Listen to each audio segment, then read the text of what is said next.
Act Now, Save Later, another powerful video. I think what struck out here was the 1 million, 1 billion, 1 trillion numbers. All right, let's keep up our pace. The day's fourth panel now. It's going to come into session pretty soon.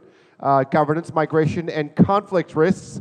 For that, to moderate that, we're going to call up Shelley Inglis. She's the UNDP's Governance and Peacebuilding Team Leader.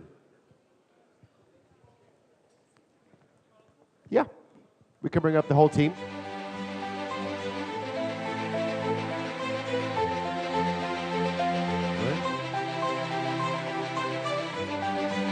If we can get, we're 4 people, we can get Shelley over here. Here.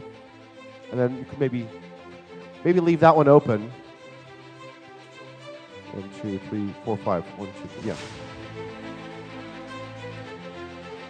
We've made a slight technical adjustment here. We actually have microphones here that also do work. So if you want to speak into this, if you feel more comfortable. All right? Thank you, Shelley. I'll leave it up to you.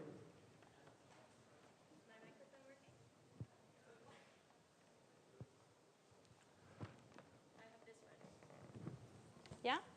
Is it working? Arkadaşlar bir bakabilir miyiz? Bu mikrofon çalışıyor mu?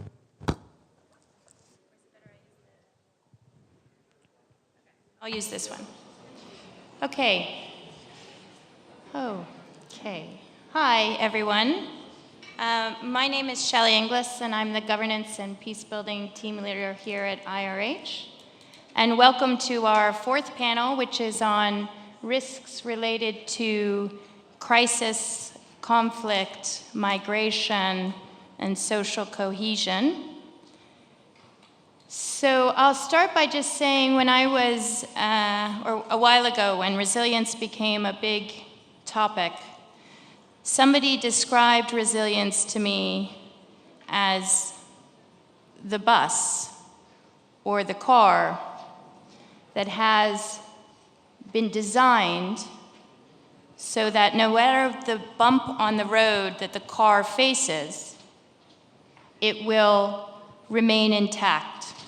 It has the shock absorbers, it has the right velocity, it has the right structural foundations needed as a vehicle to manage any kind of disruption and absorb any kind of blockage in the road. And that the nature of the blockage in the road, the nature of the bump in the road, didn't matter. The bump could be a disaster, the bump could be related to economic crisis, could be related to social cohesion, wouldn't matter. The car would go over the bump and not crumble. The tires would not come off. It would not disintegrate. It would be able to keep going. That's the concept of resilience.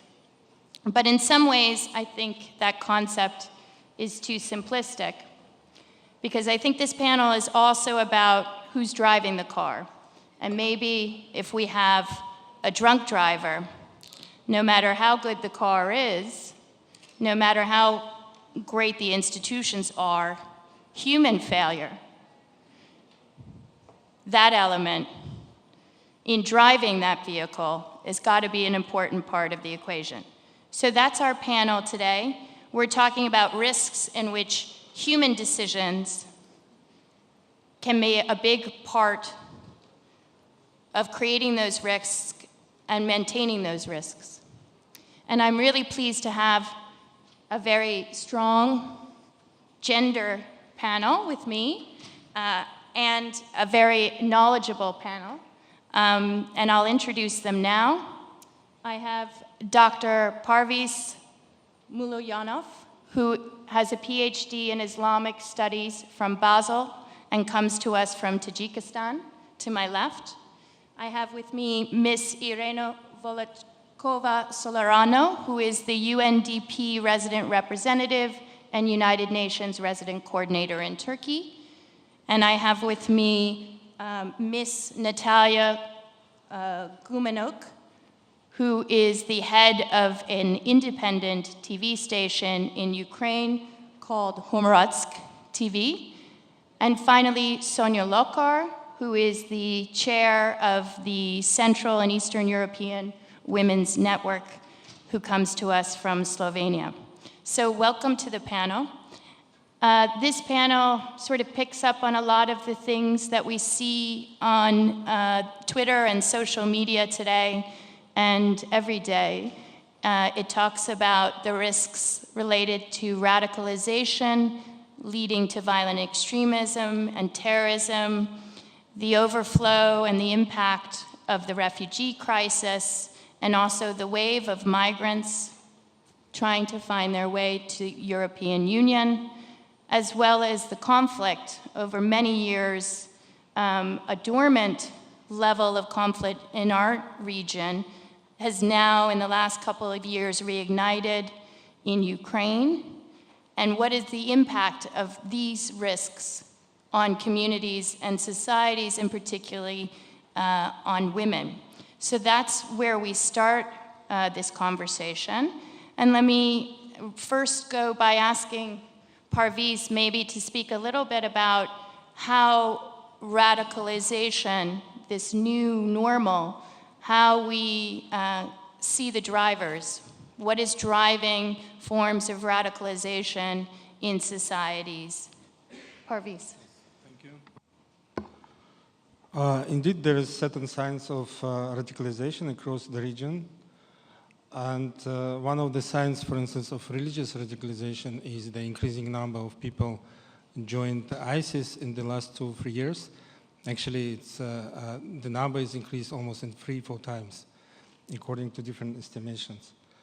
So the question is, which is actually the subject of debates between different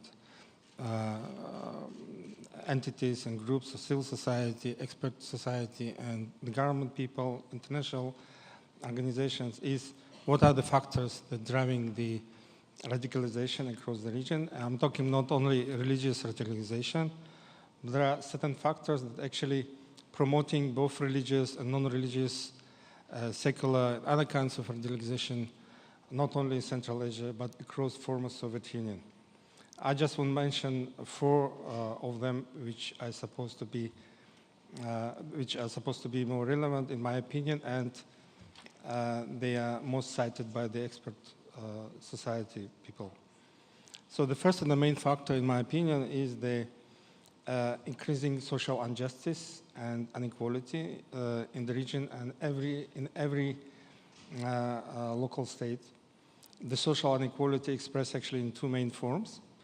So first is the social stratification of society, when there is an increasing gap between the poor and the rich, and when the majority of population, at least considerable part of population, actually locked within their social niche, unable to cross the boundaries and to improve their social status in the even in the far future. So when we have these social restrictions, of course, according to the studies, according to the interviews we had with different people joined radical groups, this is one of the factors that driving discontent and radicalization of different people, different representatives of different groups of society. The second factor is the lack of social, economic, political model formed in the majority of the post-Soviet countries after the collapse of the Soviet Union and socialist system. There is a lot of such discussions about those features. I just mentioned a few of them. This is the so-called command administrative style of management, centralized, excessively centralized system, lack of transparency in decision-making level, lack of power division, Soviet remnants of management style, lack of economic freedom, inclination to macroeconomy versus microeconomy, plus there is commodity-dependent economies based on export of raw materials, oil, gas, or labor forces abroad. And this is a special type of formation of political elite, so-called clan of political faction type of formation, due to which the whole system is distinguished by the higher level of nepotism and corruption. And one of the features of this system, conflict-generating features, is that due to, in this system, there is considerable reduction of social lifts. And what is more important, not only for poor people or vulnerable strata of population, but also for representative of so-called relatively prosperous strata of population, representative of different business groups, middle and small-sized businesses. And according to the studies we had, a considerable number of people who joined ISIS, at least up to 20–30% of them, actually represent most educated groups of the society, some businessmen circles, business groups, so they are not really poor. So there is widely discussed relations or link between the poverty and radicalization is not proved in this case. So the third factor, this is the lack of government policies towards the opposition, towards the religion, towards the religious groups. And there is a lot of discussion with this regard of that, because in many discussions, so the government actually called as one of the main factors of that promoting radicalization, their policies. So in terms of the religious radicalization, for instance, in Central Asian countries, one of the lacks is that the law enforcement agencies, the correspondent government agencies, they are not able to see the difference between the religiosity and radicalism. So due to this kind of approach, they don't see difference between a devoted Muslim and a member of a radical organization. It gives a floor for a number of mistakes when innocent people are tackled and become discontent, and it's also promoting the social base for radicals. There is no clear criteria to distinguish between moderate and non-moderate oppositional political groups, Islamic groups, clergy, etc. Therefore, the excessive pressure exerted by the governments to moderate groups promotes their shift towards political alliance with radicals. And of course, it also considerably promotes the social base for radical organizations, creating them new opportunities. And the fourth factor has a more ideological character.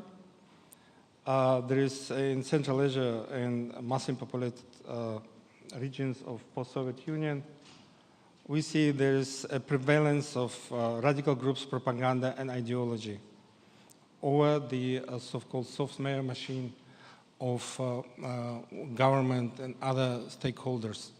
So what we see now that, of course, government was able to, the governments of Central Asia and other countries of post-Soviet Union, they managed to control the most radical and violent groups. They control their activities to bring them into the underground. They control their rise and increasing influence. But on the other hand, now, today, in the last 2 years, there is a shift to ideological sphere. So the radical groups managed to shift, to focus their activities in ideological sphere, in the sphere of propaganda. And it seems to be that the governments are not really prepared for such turn. And we see that now that actually they are losing the ground.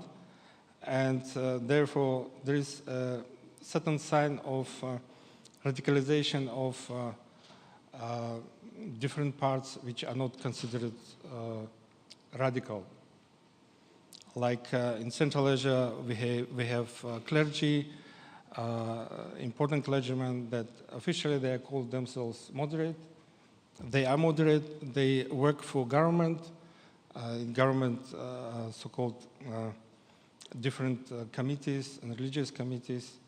But at the same time, if you take their statements, if you take their preachers, what they say, what they think, how they express their views, this is actually not moderate Islam.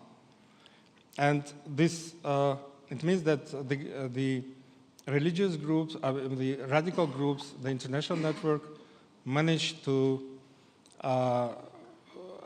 change the strategy. And the strategy today to penetrate within the religious society is to change it from within, to create lobbies within the government, to promote the radical views through moderate clergy, promote so-called literal reading of Islam, of Quran and Sharia and Islamic law through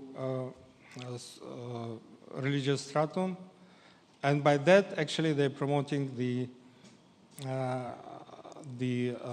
radical ideology. I mean, what is actually also promoting the split within the society and split between the different religious and secular groups.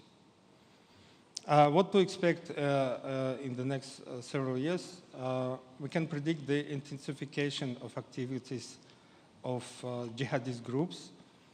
The majority of them now, at least the active part of them now, based out of the region, in Syria and Afghanistan. But it's quite possible to predict their return from abroad. And the last statement of Baghdadi, who just recently stated and applied to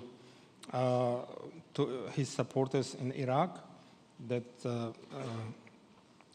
to go to the mountains or to return to their countries and to continue the fight.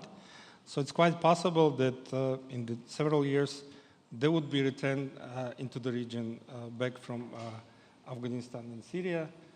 Of course, today it's only one-way direction, but it's quite possible that sooner or later, because ISIS sooner or later would be defeated. So it's quite possible that this group of people, and they are about 5,000 in Syria and Iraq, and about 3,000-4,000 in Afghanistan, they eventually go back to the post-Soviet countries. But the main threat of radicalization, of destabilization, not those radicals, because in any situation, they constitute the minority of population, the extreme minority. So they would, of course, they would be able to conduct some terrorist attacks. They would be able to use, to use in their favor of destabilization. But it's hardly to believe they would come to power by themselves. So the only opportunity for them, if there would be, first of all, a wider destabilization in the region, and there would be some groups in the society that would be able to go into alliance, political alliance with them. And therefore, the main threat is the radicalization of the wider groups of population, which would create a wider social base for the returning radicals. And in this case, we could envisage, for instance, the further involvement and alliance between radicals and so-called peaceful Salafi groups who recently reject any involvement into violence. There is also quite possible an alliance with the so-called moderate Islamist groups, moderate clergy, and even some secular opposition groups, what we see now in the case of Tajik opposition. So because the peculiarity of the region, and this is also one of the signs of concern, I'm finishing, this is that the secular, so-referred democratic opposition is in a deep decay, and both organizational and ideological decay, and the only alternative to the local regimes today, at least in Central Asia, is the radical Islamic opposition and some radical Islamic groups of nationalist character. So everything, in my opinion, now depends on the governments themselves, because they're actually the most and the only power decision-taking power. So depending on the government's policies, the returning and existing jihadist groups or radicals of all other kinds would remain exclusive and isolated, or would find allies and supporters across the society. Thanks. Thanks. So, so the risks and the dynamics of radicalization in Central Asia, coming from a perception or the drive and the conflict in Syria and Iraq has been conflated in many parts of the media and much of the discourse, particularly in the West, with the current and recent past of large-scale refugee and migration movement towards Europe, which has been perceived by many as a further risk to the resilience of the European Union, to the resilience of societies taking in or interacting with refugees and migrants. Irena, can you say something about the experience and the conflation of these issues with respect to both Turkey, but as well Serbia and Macedonia along the Balkan route, and from the perspective of Europe? Thank you so much. If you allow me to take it a little bit broader, because if we just narrow it down to the recent movement of people, I think we might miss the point. We talked about the radicalization, and that one of the main causes are inequalities. And I would like to pick up there, because migration flows and definitely refugee flows are results of inequalities. That is as a blank statement. The other statement I would like to make is that people, when they leave their countries, they leave countries because there is danger or inequality. And that means that the countries where people were living were not able to manage one or the other.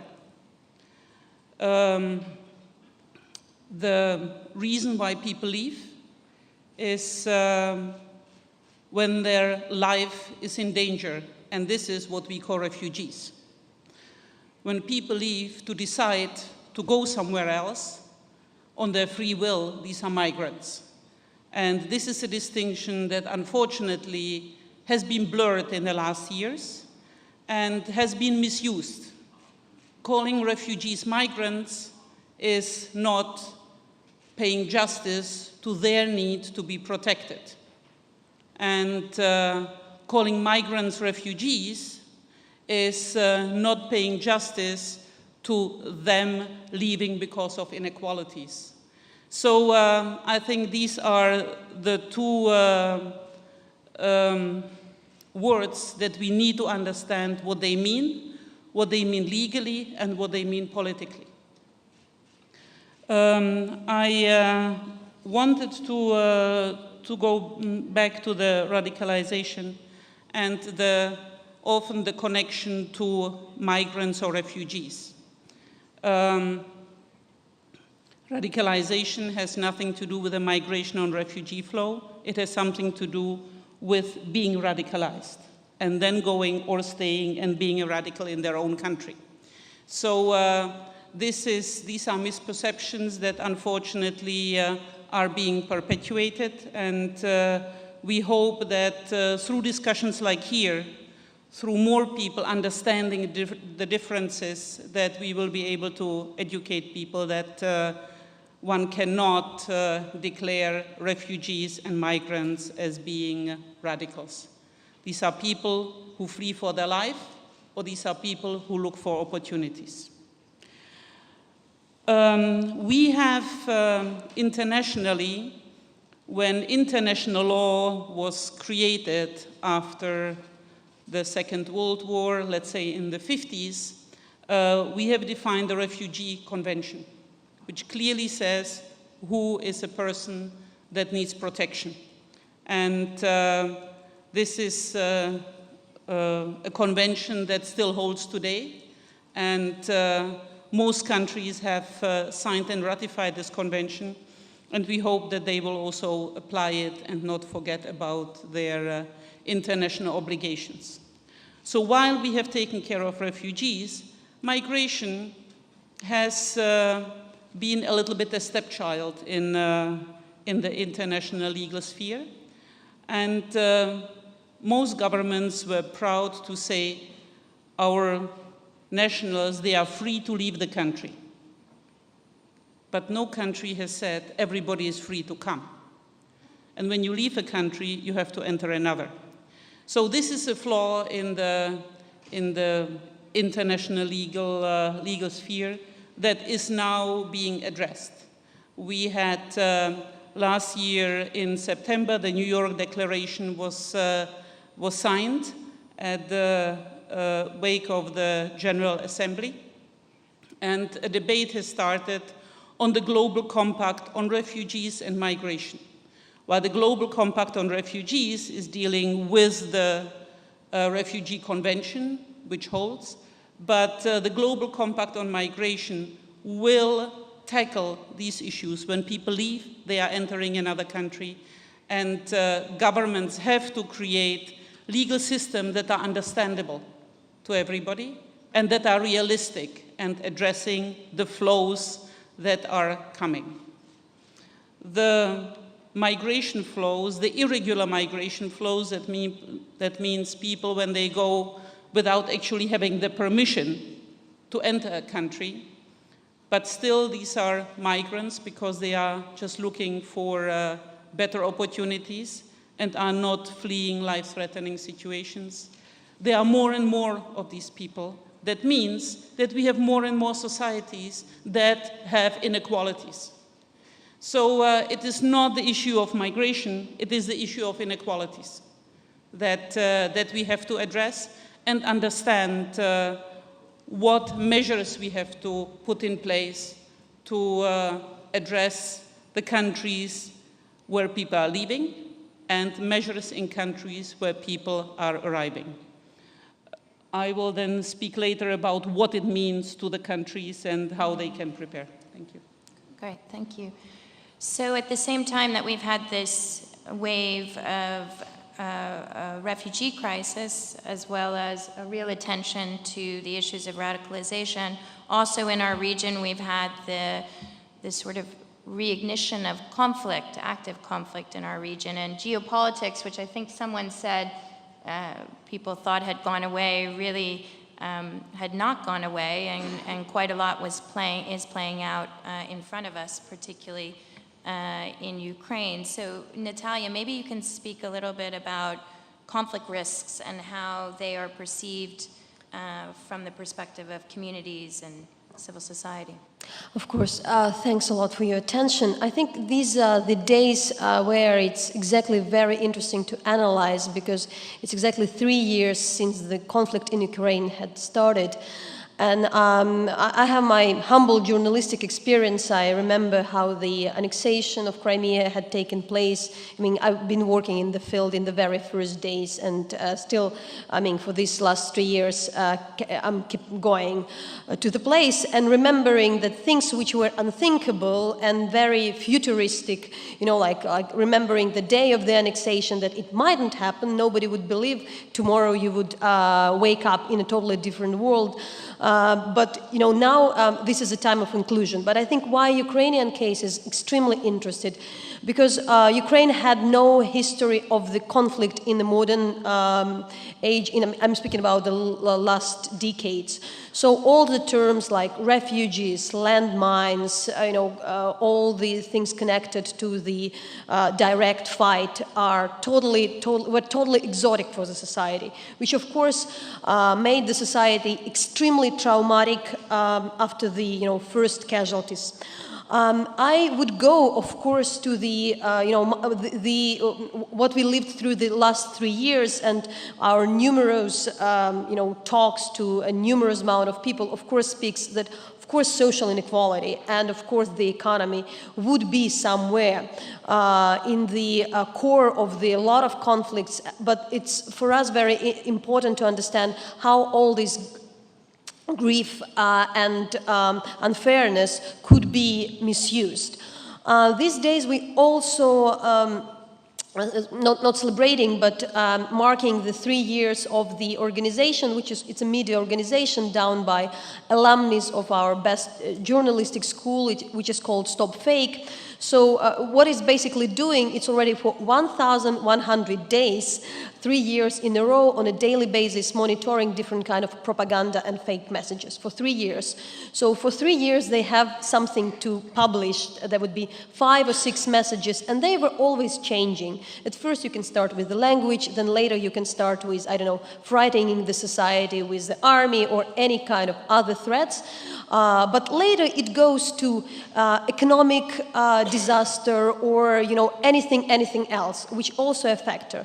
But of course, I should explain that in every this case, the vulnerability of the government or the vulnerability or some, you know, really critical situation would be misused.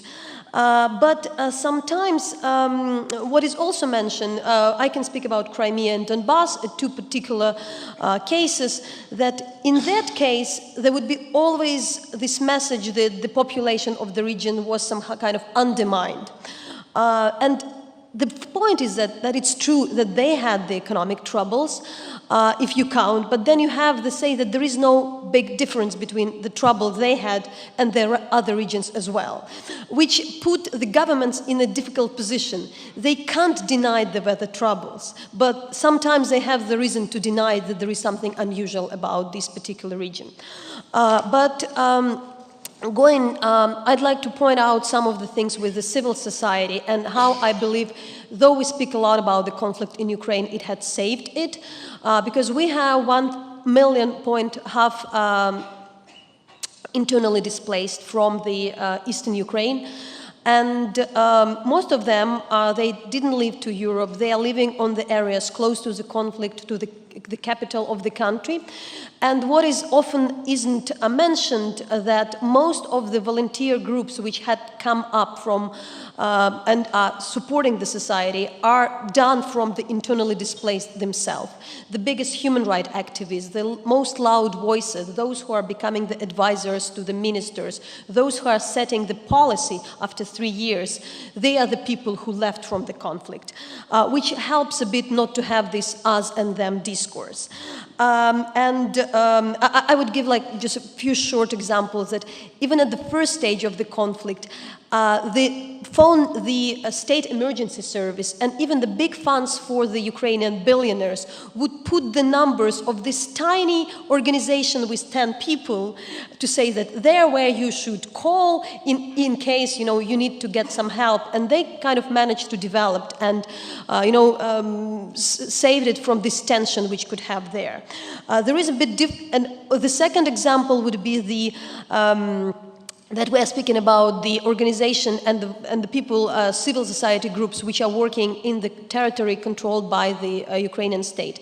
Shortly moving, there was a very, very strong group of the volunteers working for 2.5 years in Donetsk, in the occupied territory. So unfortunately, they were kicked out a year ago, and they were, you know, the ones who were going somewhere, of course, working a lot with international community, but without, as you know, without the local guides, you can do way less.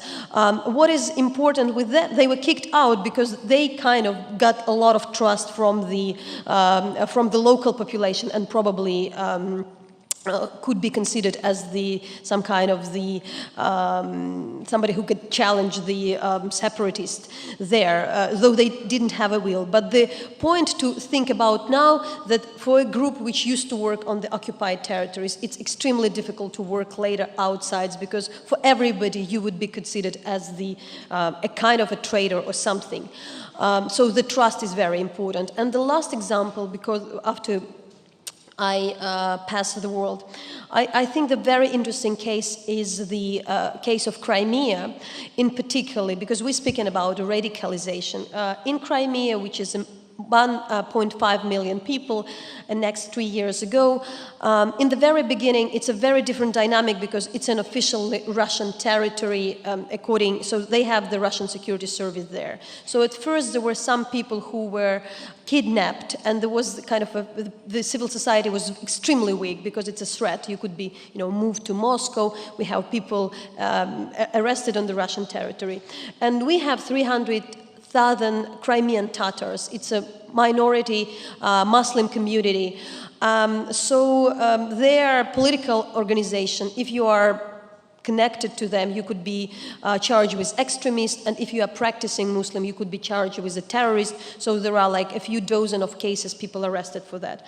But what is interesting with my traveling through these 3 years, the people who had come to govern about security service, they have come from the regions of Russia like Caucasus or Bashkortostan, where they have the practice of dealing with the radical groups. And more or less, these security service people coming to the territory where there was never this kind of experience, where there's a very secular population, and kind of creating the same cycle where you arrest the people, it's create the resistance, you arrest the practicing Muslim, and which can create some kind of a tension.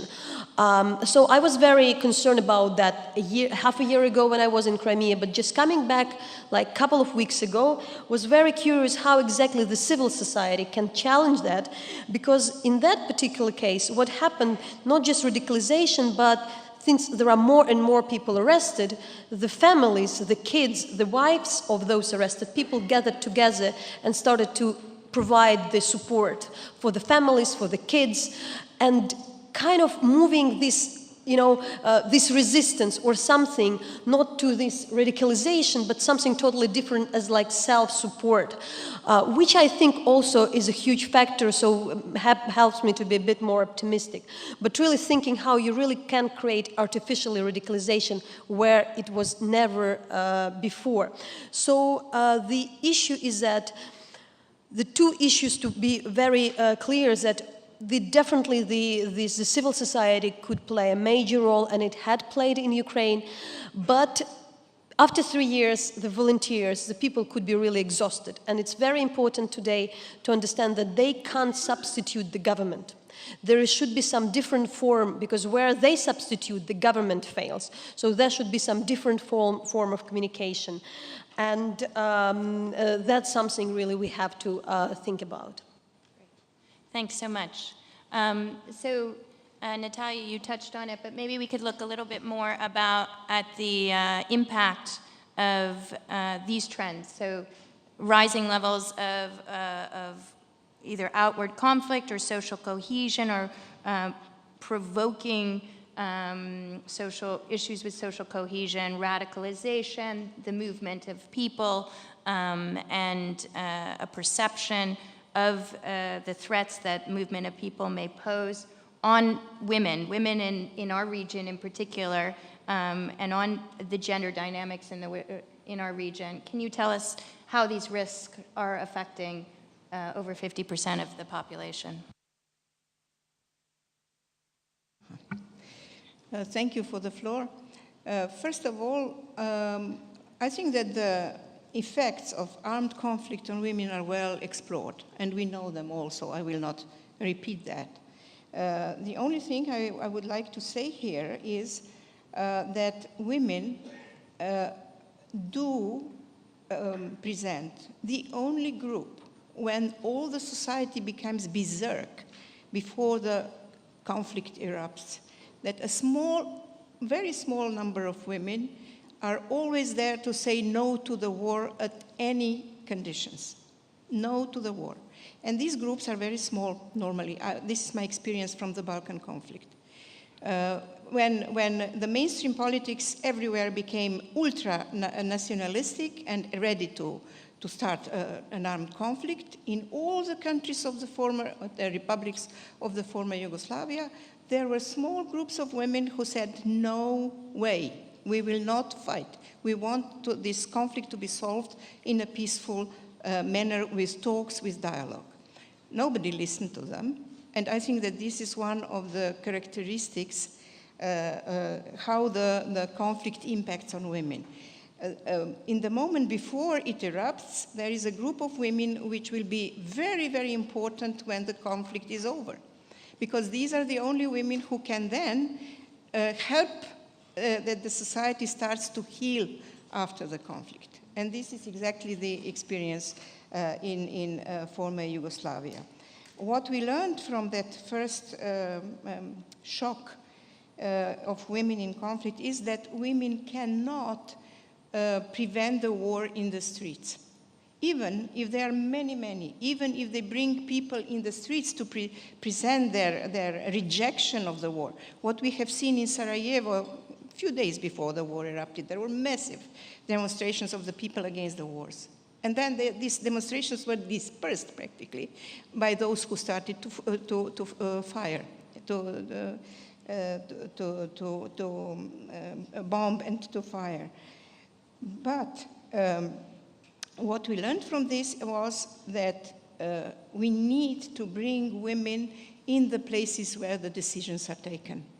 The war can be prevented in the prime minister's seat, not in the street. So what we learned from that was that after, when the wars were over and we got the possibility to come together, when the Stability Pact for Southern Eastern Europe was formed, we started a huge movement for political empowerment of women, to get women into politics in order to be able to prevent next conflict. Because in the Balkans, the situation, as you have seen, is always very vulnerable, I would say, fragile. The question is now, have we succeeded? And yes, we have succeeded in many things. When the war ended, the average in our parliaments was 7%. Today, it's more than 25%. In Kosovo, in Serbia, in Macedonia, in Slovenia, it's over 30%. So we have, in some parliaments, we have, in some governments, we have now numerous women. We had all of a sudden women who became ministers of defense, ministers of internal affairs, ministers for European integration. So these were not only the portfolios typical for women agency. It was much more than that. But what showed through these post-war times was that we could not, with all these women in these positions, reverse the economic development approach. We could not really prevent, these women could not prevent social inequalities to grow. They could not prevent that the institutions became more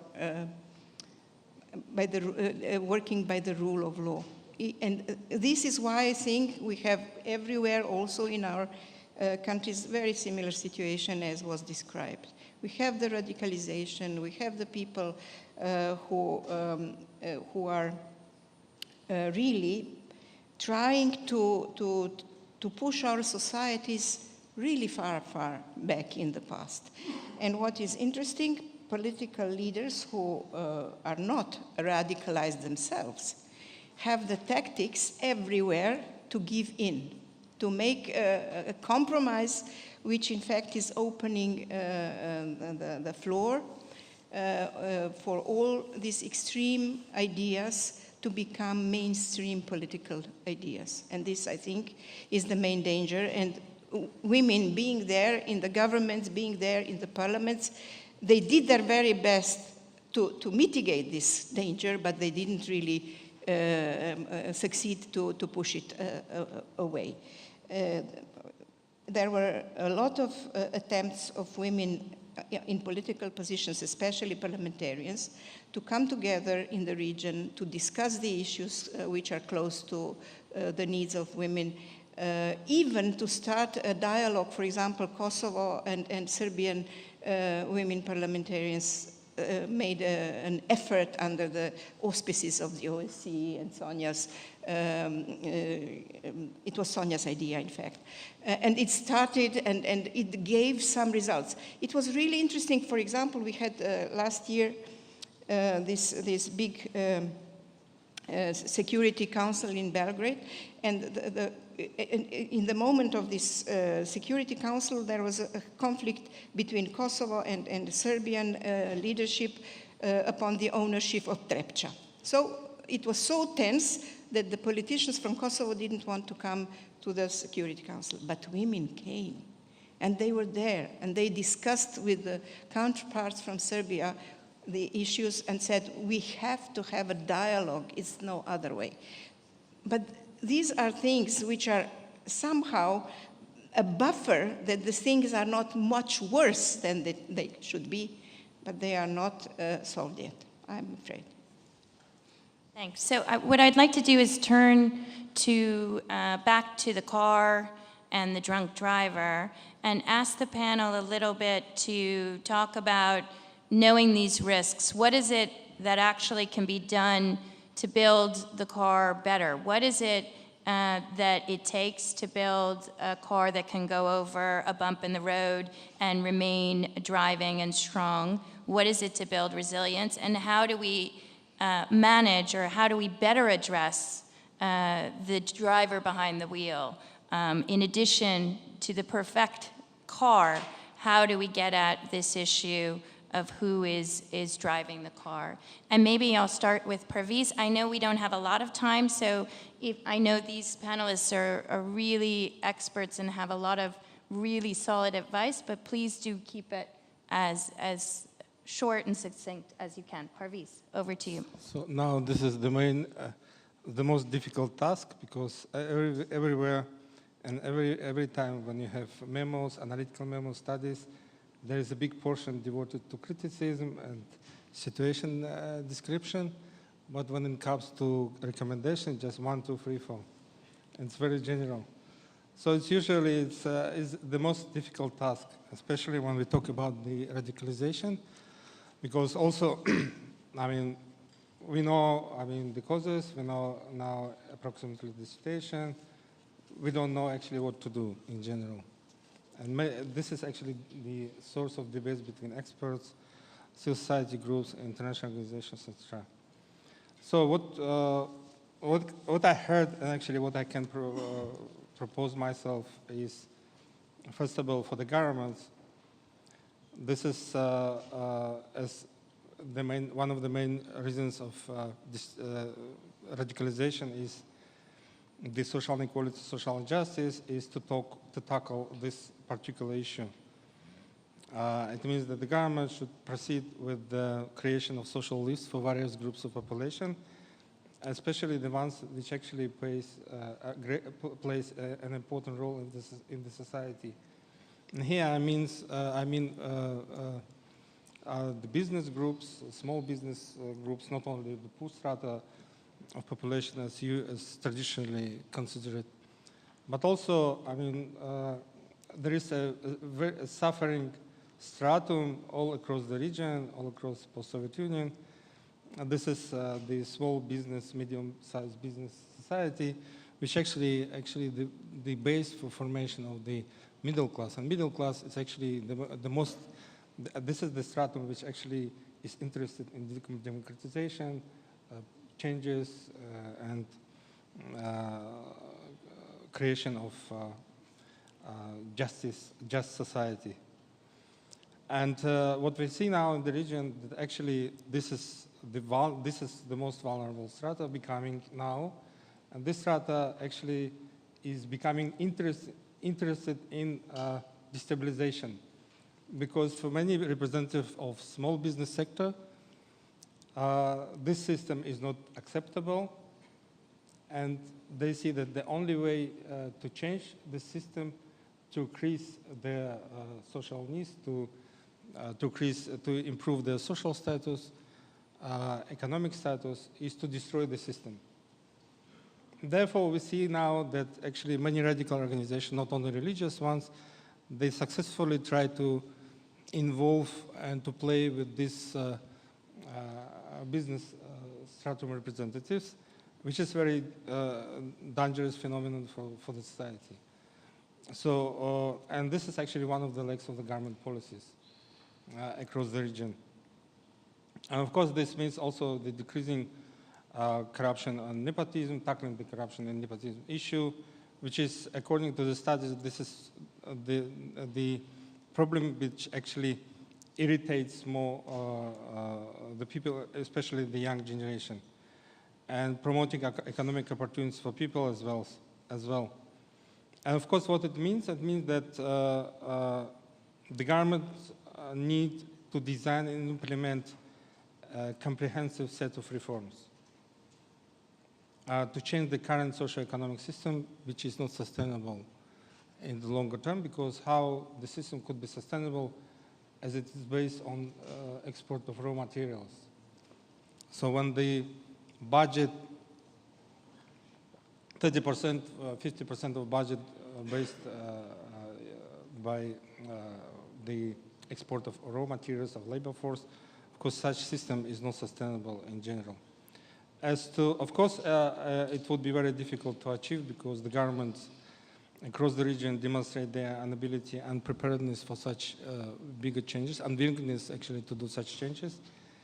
And actually this is the task for, and the challenge for other stakeholders, also international society and agencies.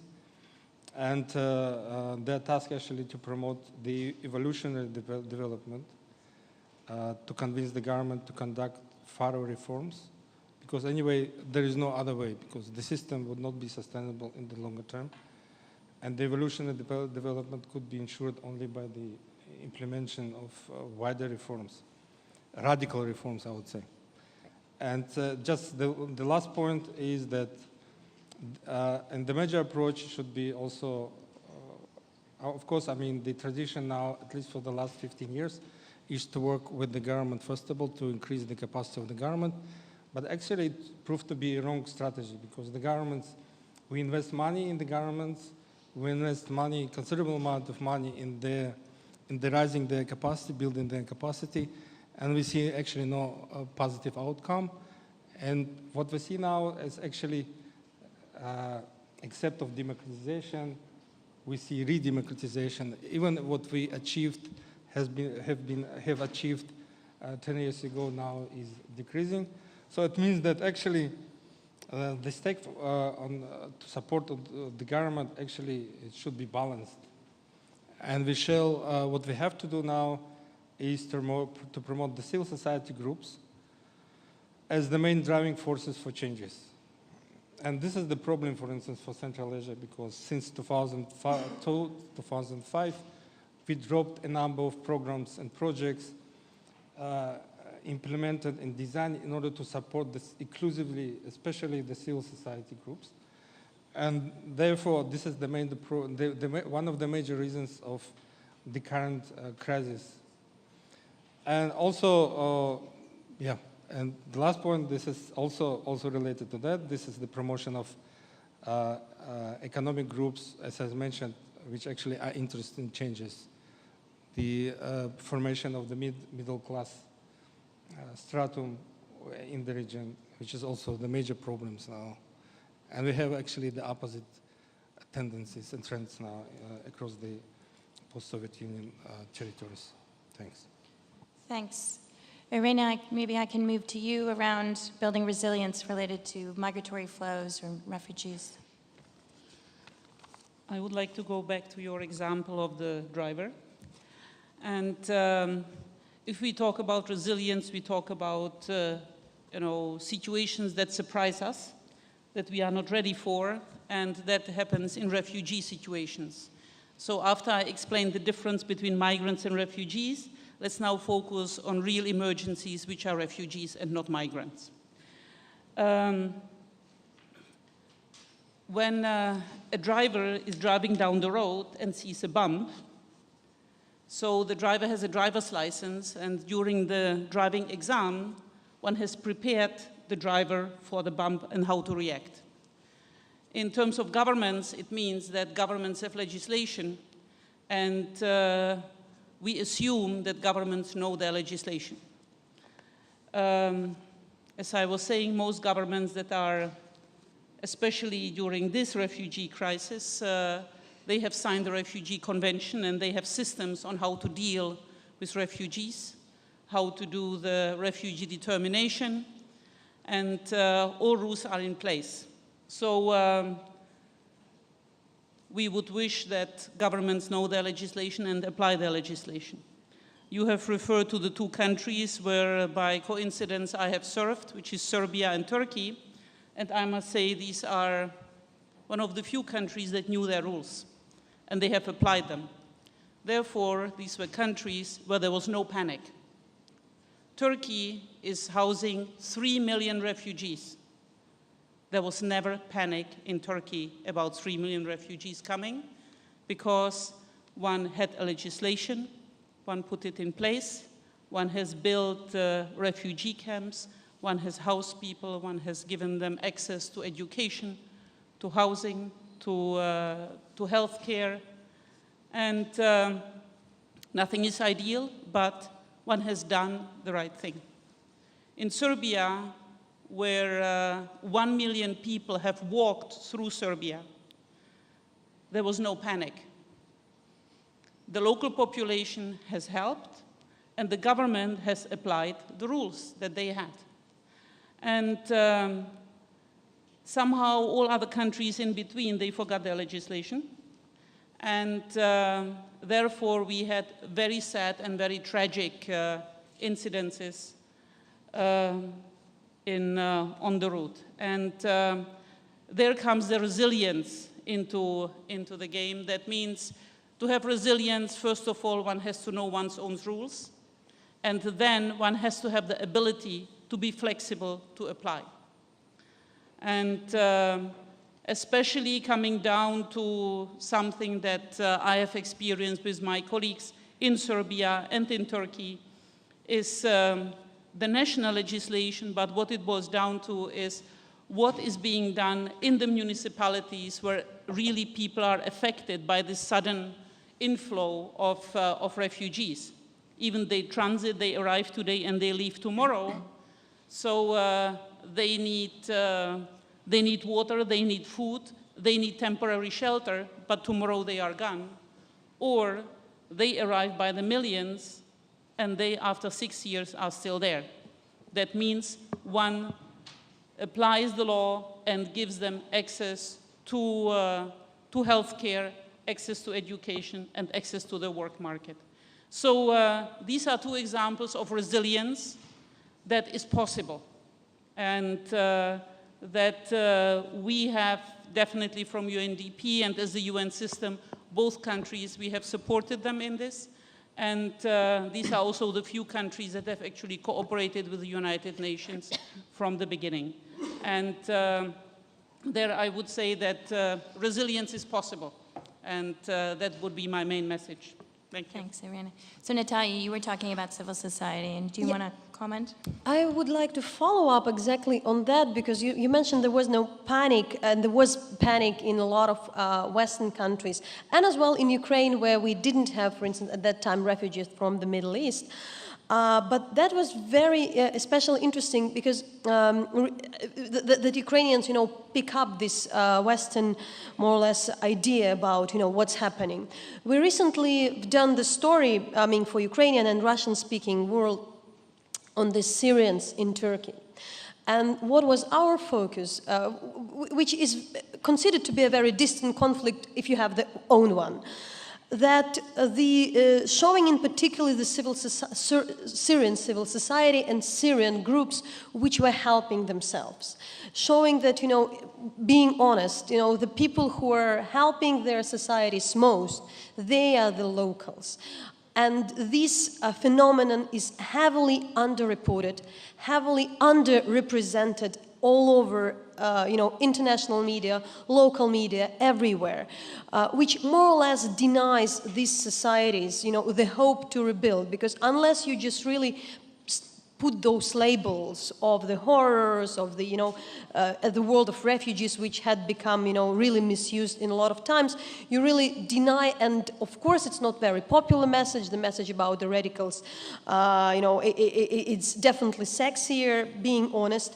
But I think it was very interesting that for our people, then it was very easy to explain and relate why a teacher would be ready to risk their life and go, to help the people under the ruins. Why the person who worked in a drugstore would organize the surgeons in the city under the siege. And then you really treat this place differently, which really build the, I think we can't underestimate this factor of the images and the media.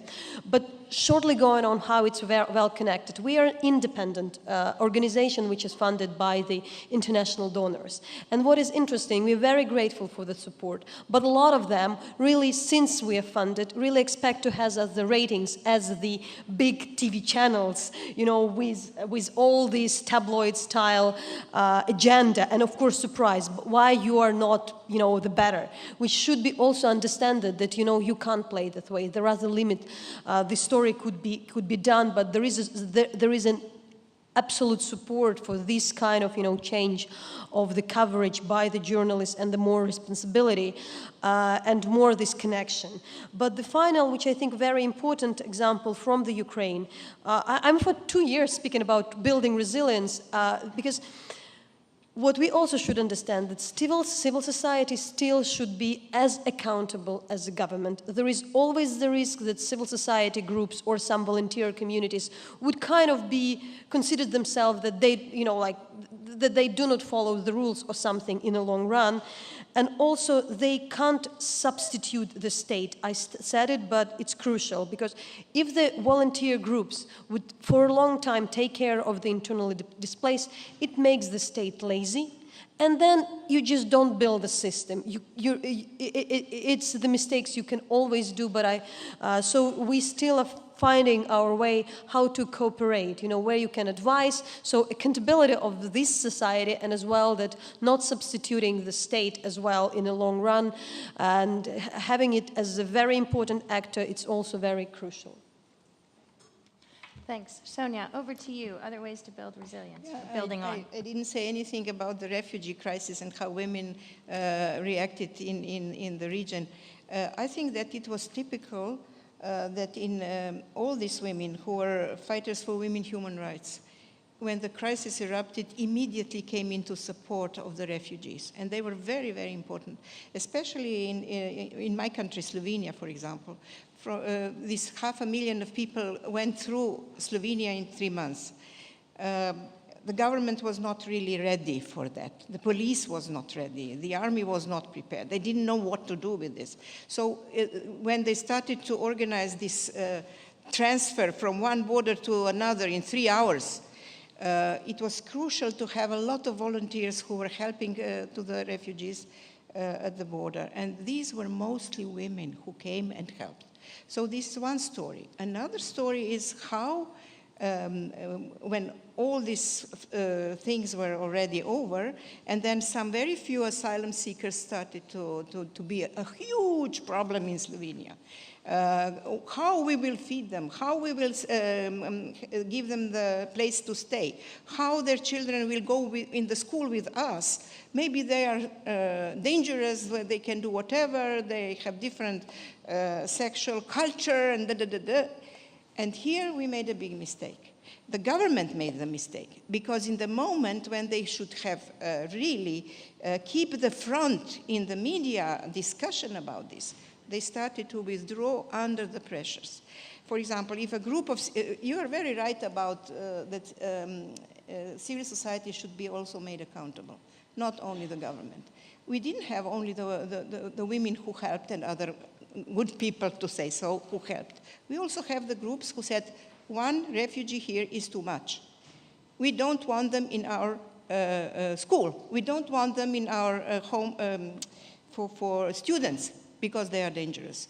And in these situations, the government really didn't show the resilience to keep on the international obligations which are in the Convention on Refugees. So here this was a big, and then all of a sudden, under the pressure of these very conservative right-wing forces within the civil society, within the political parties, the emotional mood in the society changed.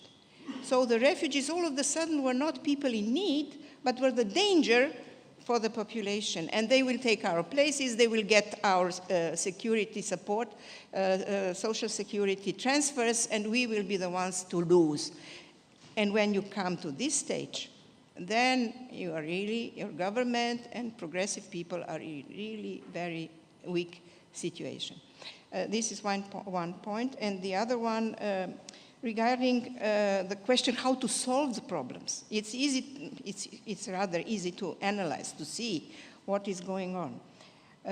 I think that the most important thing we have to do is to have all the time in our minds that defending gender equality approach is the best strategy for development. So if we let what was already achieved to go under the pretext that we need the money for something much more important, we are in fact endangering everything, because the inequalities will grow very fast. People who will have no hope for the future will be too numerous. And then the radicalization will not be only in the small groups, but will become the mood of the society, and then God help us. So we have to be really strong to defend our already achieved rights. How we can do that? I can give you an example from Slovenia, which is very interesting. A few months ago, under the pretext that we need money also for the army, because we don't have enough investments in the army, we should reduce our costs of the health care. And where they found the point to save, we have in our constitution a special rights of free choice and the obligation of the state to make it happen. So it means that contraceptives, abortion, counseling, all is for free in Slovenia for those who are insured and health insured. And these are all the people practically. So the insurance wanted to make us pay for the contraceptives in order to save the money for other more important things. What we did, when I say what we did, women who are fighting for women human rights, and we have a special coordination in Slovenia, which is called Women's Lobby of Slovenia. We made a petition, and in 3-4 days, we got 7,000 signatures that we don't accept this. And then we made a protest, there is, you can maybe see it. We made a protest in front of this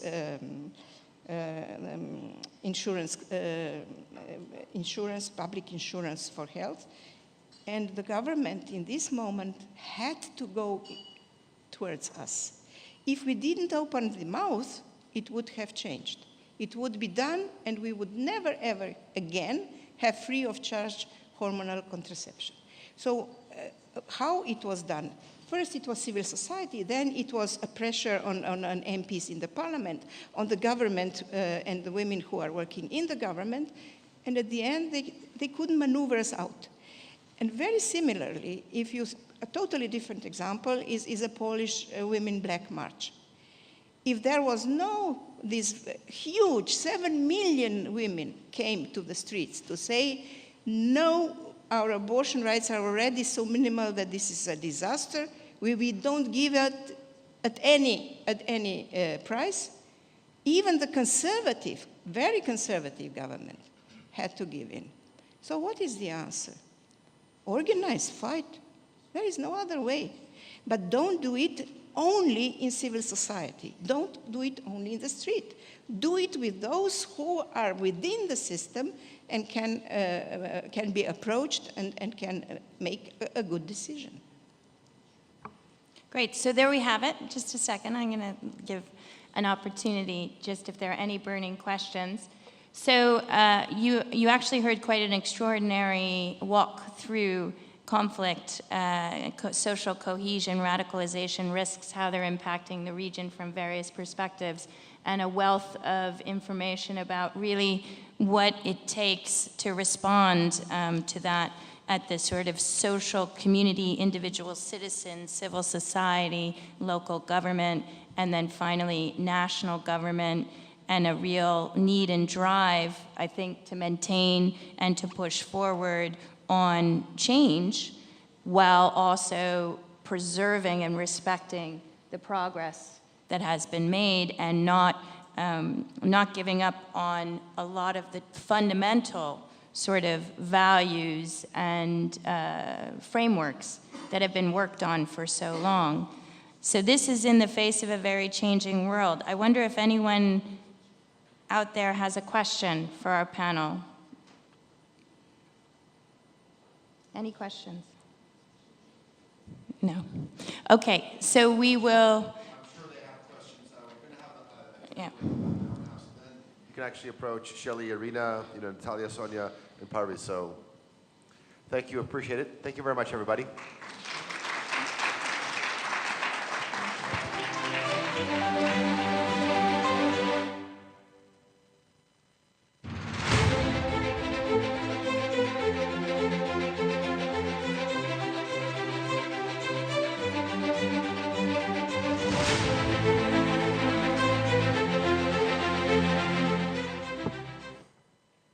Thank you very much. This brings us, it's time for our final panel discussion of the day.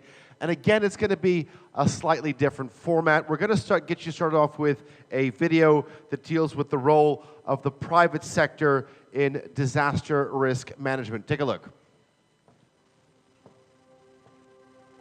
The humanitarian challenges faced in our region are massive. We get over 20 typhoons a year. We go from having flooding to drought to earthquake, conflict and migration, volcanic eruptions, la menace du virus Ebola. It's going to require all actors to be investing, and the private sector would play an important role. The business sector's never really had an arm into the humanitarian actors. They are not clear how they can play this role. The government has always been working in isolation, so has the private sector been. We need to ensure that we work together holistically. The CBI represents an opportunity to help the private sector recognize their potential. CBI is bringing all the actors together.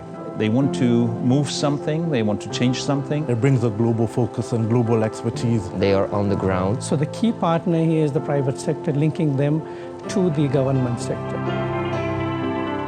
You can meet with the other networks and we'll get the experiences. If we have any issues, they offer support. À chaque demande, chaque membre de la plateforme a pu répondre au mieux. It allows us to be more productive. So this is a way of creating resilience business as well as resilient communities. For me, it's better business. For society, it's a quicker chance to recover.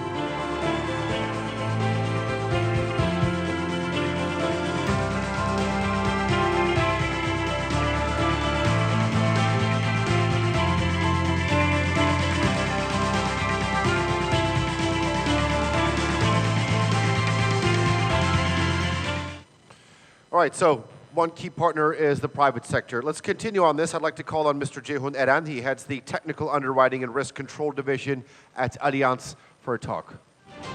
Ceyhun,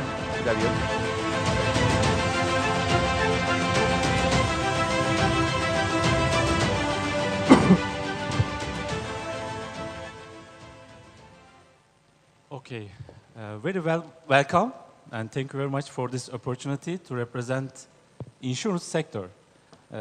Our business is risk taken, and I would like to share with my experience, my comments related with to develop a resilient structure.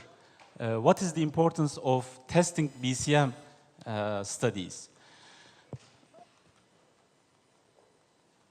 Okay, I think there's a, yes. Let me start with that. Every year, as Allianz, we are asking more than 1,200 risk experts from 50 different countries. And we ask them, what is the top 10 risks in your country?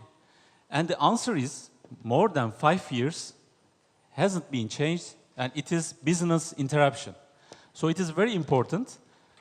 The trigger risks can be different, but it is the #1 position that we should take care about this. And let me show you and talk about my experience. I have been working as BCM officer of Allianz Turkey more than 7 years. And in this period, I have found chance to investigate most of the BCM plans of different sectors. And I have seen that from 100 pages to 200 pages business continuity management plans. But the issue is, when I ask where are they, generally they are in the cabinets. And most of them are used mainly as a requirement of the audit process. So, when it comes to reality, it is too different what it is written in our plans. My majority is earthquake engineering, by the way, and we are now in the heart of the earthquake, and more than 90% of our land is exposed to high seismic activities. So it is not a coincidence that we have every time living earthquakes. So this is the one example happened in 2014 in Gökçeada. It was not a big earthquake, it's a moderate earthquake, but please watch how people react in reality. This is a store, two gentlemen is talking. The shaking starts, and one of them is taking his tea, and the other one is taking his tea too. Tea is very important for us as Turkish people. And they are going outside from their building as if the only building that is shaking is theirs, and to the other building. So, and the last example is unfortunately a real earthquake test, and the person who is jumping out of the window is the teacher. So, so we must change this reality, this emergency response. As Allianz Turkey, we are studying more than 10 years about this business continuity management, especially how we can manage our risks. Yes, we are managing our clients' risks, but when it comes to us, what we did, we are conducting real-time tests. It is not easy, but it is the 4th time that we have closed our headquarter building in reality and also in a weekday. For a half day, we have closed our headquarters, and the scenario was our main building was totally burnt down the day before. The day before, at that night, we have started by the communication, crisis communication actions. It is very important to communicate between each other. And we have used our SMS system, our satellite phones. Then, next day in the morning, we have taken our more than 180 critical persons to the alternative location. They were taken from their houses and went to this alternative location as if they are going to the main headquarters. And since we have announced this, since we have declared this, other than the other employees, than the critical personnel, they stayed at their houses, and they try to study from the home, at the home, but we have alternative devices, equipment that is already stored in this location. So we have started how we can recover our business, our critical business functions. We have also disaster recovery servers, both in the Istanbul and Ankara. We also tested these IT devices, if we can reach, if we can use. And the best thing that we have done, we have really closed our IT system in our main building. Because unless you do this, it is not easy to say you are really testing your BCM plans. And it was successful that we didn't have much more complaints, and we have continued to issue the policies. We paid the claims. We have done what is written in our business continuity plan. But to be honest, we don't have 100 pages, 200 pages business continuity plans. Other than we have one-page critical business continuity plan, which we have also uploaded to the special mobile BCM application. So the people look at their cards, which is uploaded to their mobile devices. So it is very also important.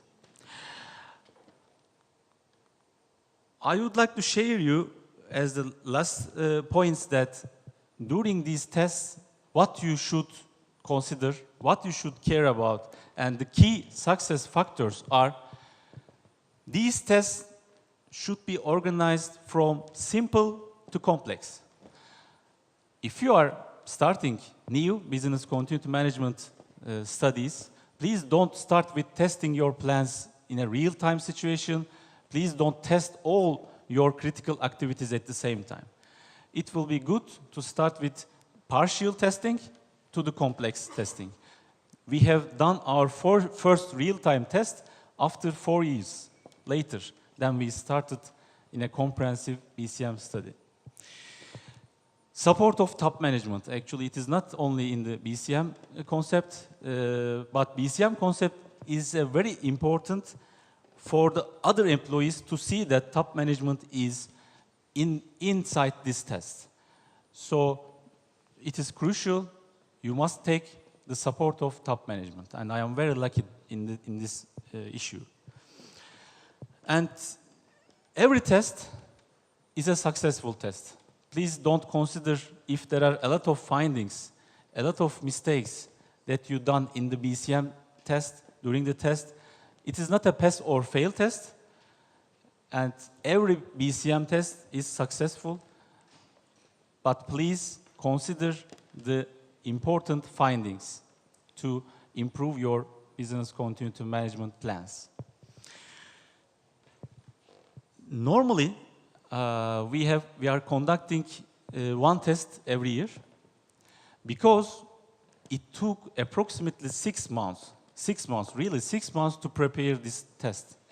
We are writing scenarios, so it is very important to spend certain time, certain amount to these preparation phases. There are a lot of details.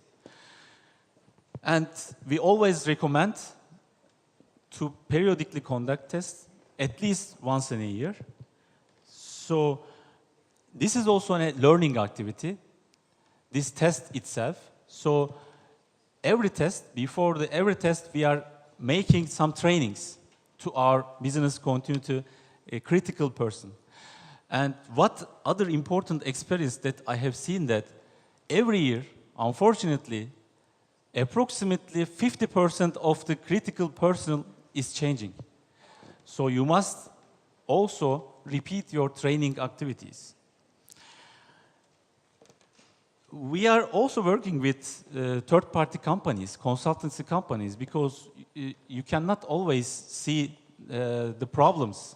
And it is always very good to see, to use an observer, an outside eyes always benefit, and we take their comments, their reports as well.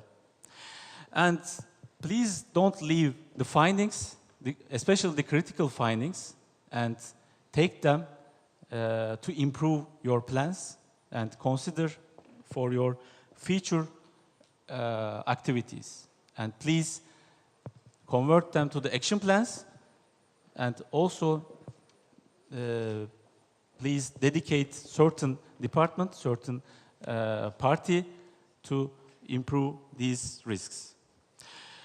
Thank you very much for listening, and we should increase public awareness, you know, and I think this will be the major issue that we will be discuss in a moment. Thank you very much for listening.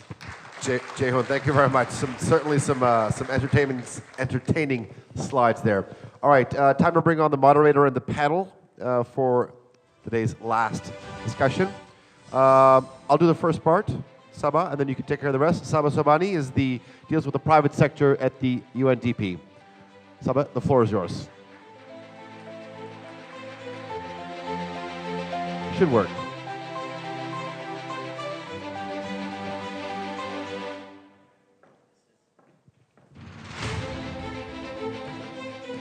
No. Great. Perfect. Hi, my name is Sahba Sobhani. I'm the Global Private Sector Advisor at UNDP. This is the second time in 3 weeks I've been asked to lead a private sector panel, and it's the last panel before cocktail. So we have to keep it crisp, entertaining, but also focused on the top content. The subject of this panel is private sector risk and resilience. I'm pleased to have an illustrious set of panelists that reflect the business ecosystem in Turkey that are focusing on different aspects related to risk and resilience. We are working together as part of this initiative. You saw a video which is called the Connecting Business Initiative, which was launched at the World Humanitarian Summit.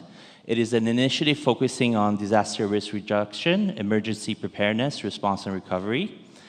It aims to support private sector networks and business associations to engage for communities and also make their businesses more effective and resilient.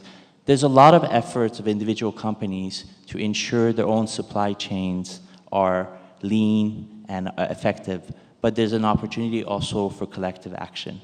We're focused in 12 countries at the moment. You saw a number of those countries up in the video, but we aim to reach 40 countries by 2020.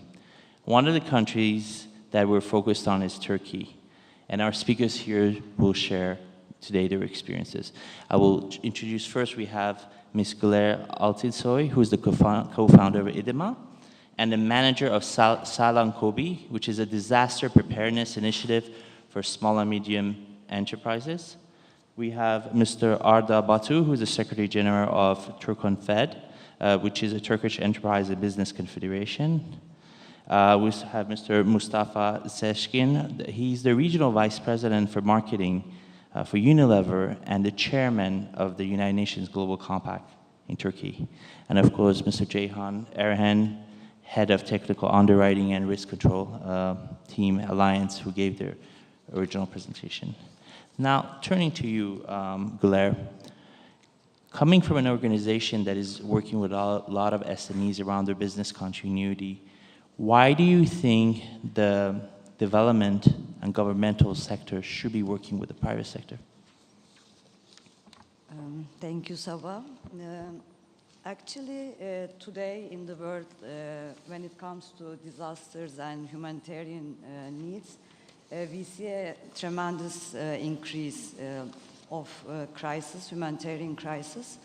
Last year there was like more than 100 million people in need in 17 countries, different countries.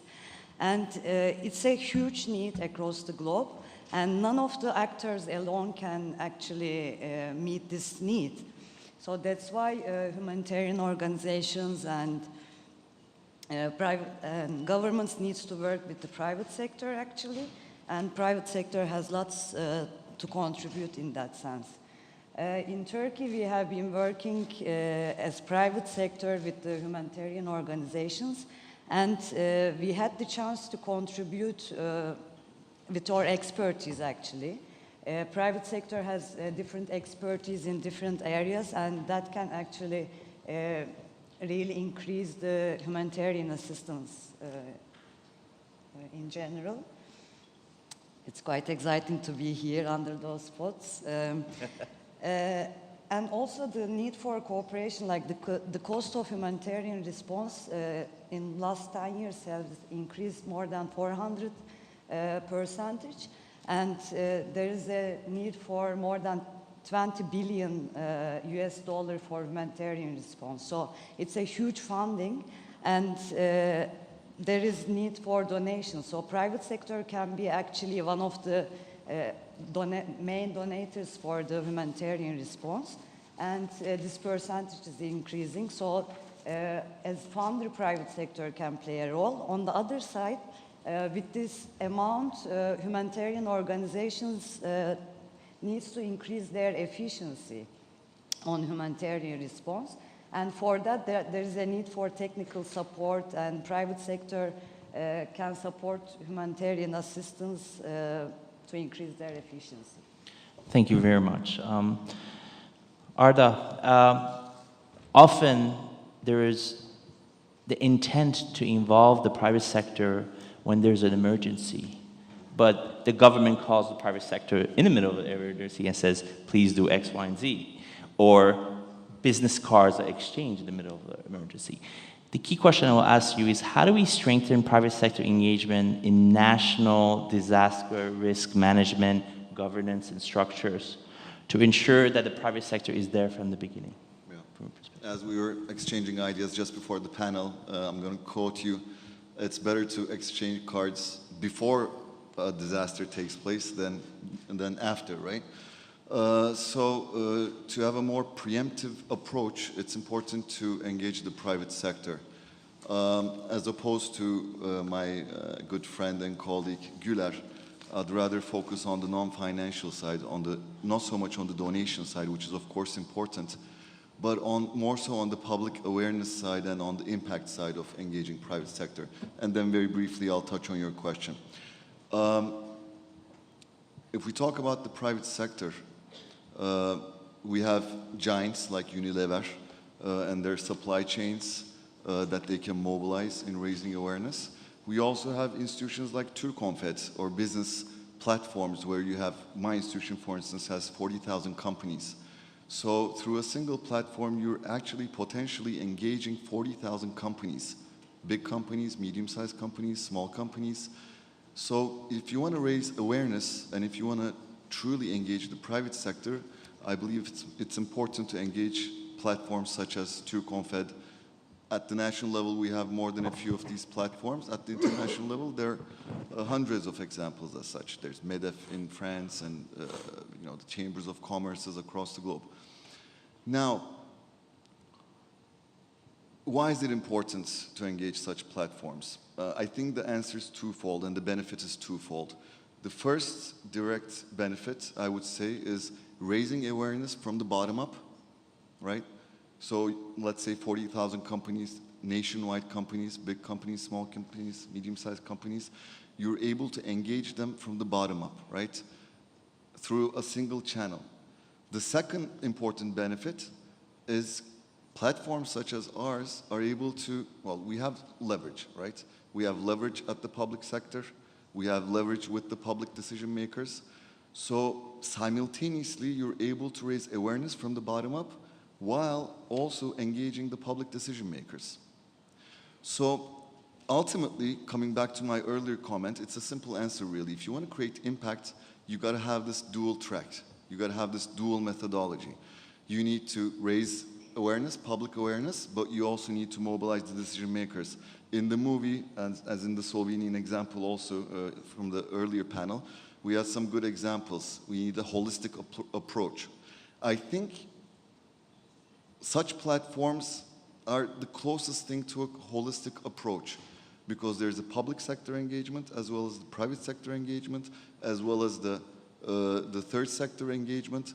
Unless you have this holistic approach, I think the impact is going to remain at a minimum. And if you want true impact, you need to have this holistic approach. How? Should I continue? Absolutely. All right. So how to go about this, how to engage the people, how to engage the private sector before it's too late, I think we got to give them the real facts. I mean, I work with the private, 40,000 companies across Turkey. I think I know a little bit about their reflexes. The private sector is very much profit-driven, right? I mean, the morality issue is very important, but sadly, you need to show a carrot that touches on the profit issue. Congratulations on your background paper. I have a few statistics here for you that you shared with us.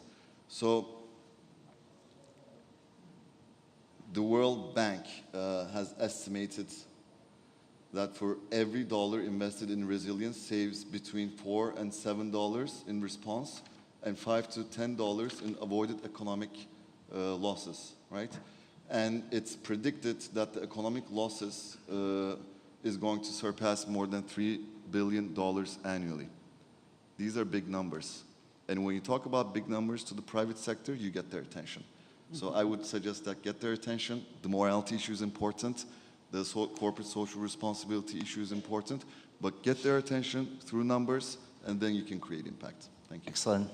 Mustafa, you're on the hot seat. You are representing Unilever, a global leader in sustainability.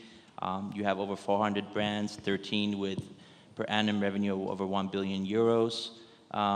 Segueing way into the topic, how can we make the business case around, I mean, there's supply chain resilience, there's also societal resilience.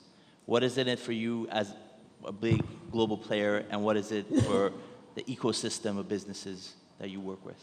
Thank you very much. First of all, I have to say the Ceyhun Bey's film was very inspiring, and as a professional working in tea business, it was really nice to see how Turkish people love their tea.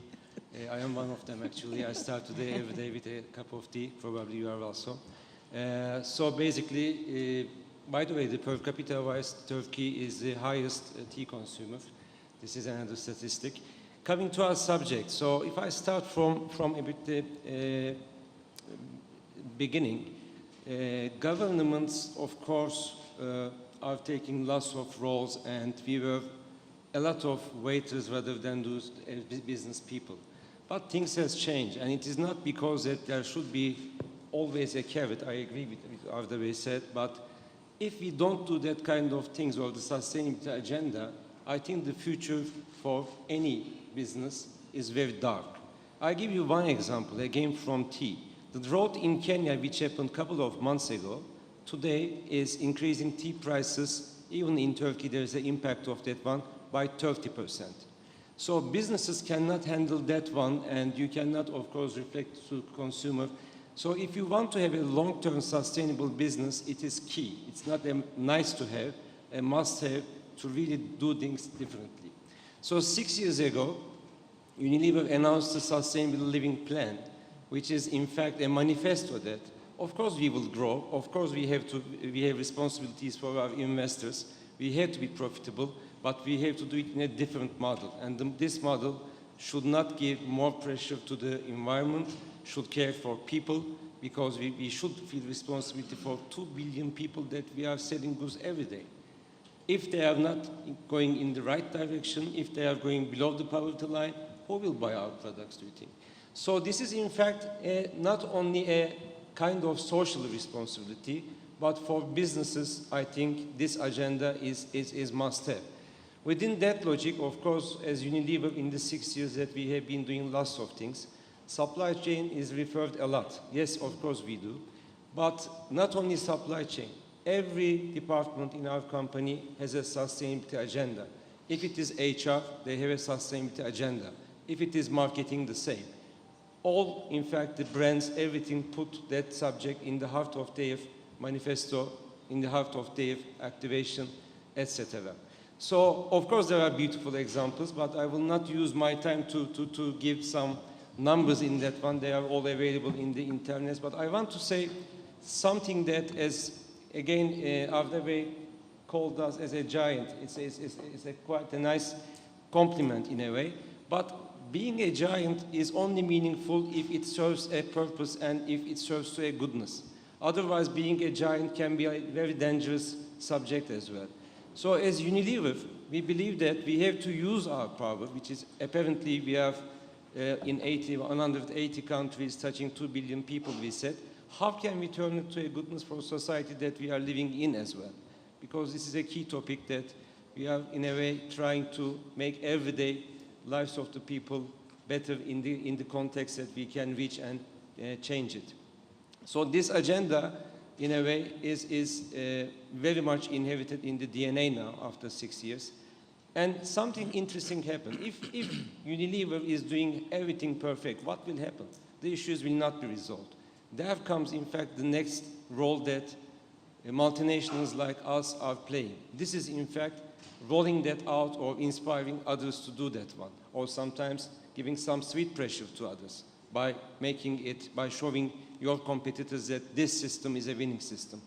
So in the S&P 500, for example, the company with sustainable purpose are growing much faster than other ones. It can't be by coincidence. And now, believe me, not only big companies, but in Turkey, I can proudly say with my global compact hat, all mid-sized, even small-sized companies are getting role models. So, in a way, if I summarize the point of view that I want to leave today, of course we have to clean our garden, but we shouldn't leave it there. Can we really aspire and be role model for others? Then impact can be created. Otherwise, all the efforts of only business, only government or NGOs will not work. It's in a way, combination of all three together, and that will create a change. And this is the only way we believe that can create impact. And impact is everything. Otherwise, the words are, as you know, doesn't help. And the time passes very quickly. So that's why impact is the key. Thank you, Mustafa, for providing a cogent argument for the business case for private sector engagement and resilience. As we know, businesses that stay closed after an emergency, if they stay closed more than 90 days, especially SMEs, never reopen. 90% of them don't reopen. Coming to you, from the Allianz perspective, how can we improve companies' awareness about investing in measures to reduce risks? And does the nature of natural hazards you're dealing with have an impact in terms of that? Thank you very much for this question. Actually, this is one of the main issues that we are trying to improve, let me say. And it is very difficult because there is no only one party that can take this responsibility. This is a multidisciplinary concept, and it is, we should look at, there are a lot of responsibilities coming from universities, municipality, insurance sector, or even the engineering parties. So we are conducting more than 2,000 risk surveys in a year with our risk engineers. And we have seen that, unfortunately, the risk awareness at average in Turkey is not too high. It is low, and we have seen the certain difference that if a client having a major claim, the attitude totally changes. And in the past, actually it is started to be changed, but in the past, insurance policy was seemed as a fire extinguisher.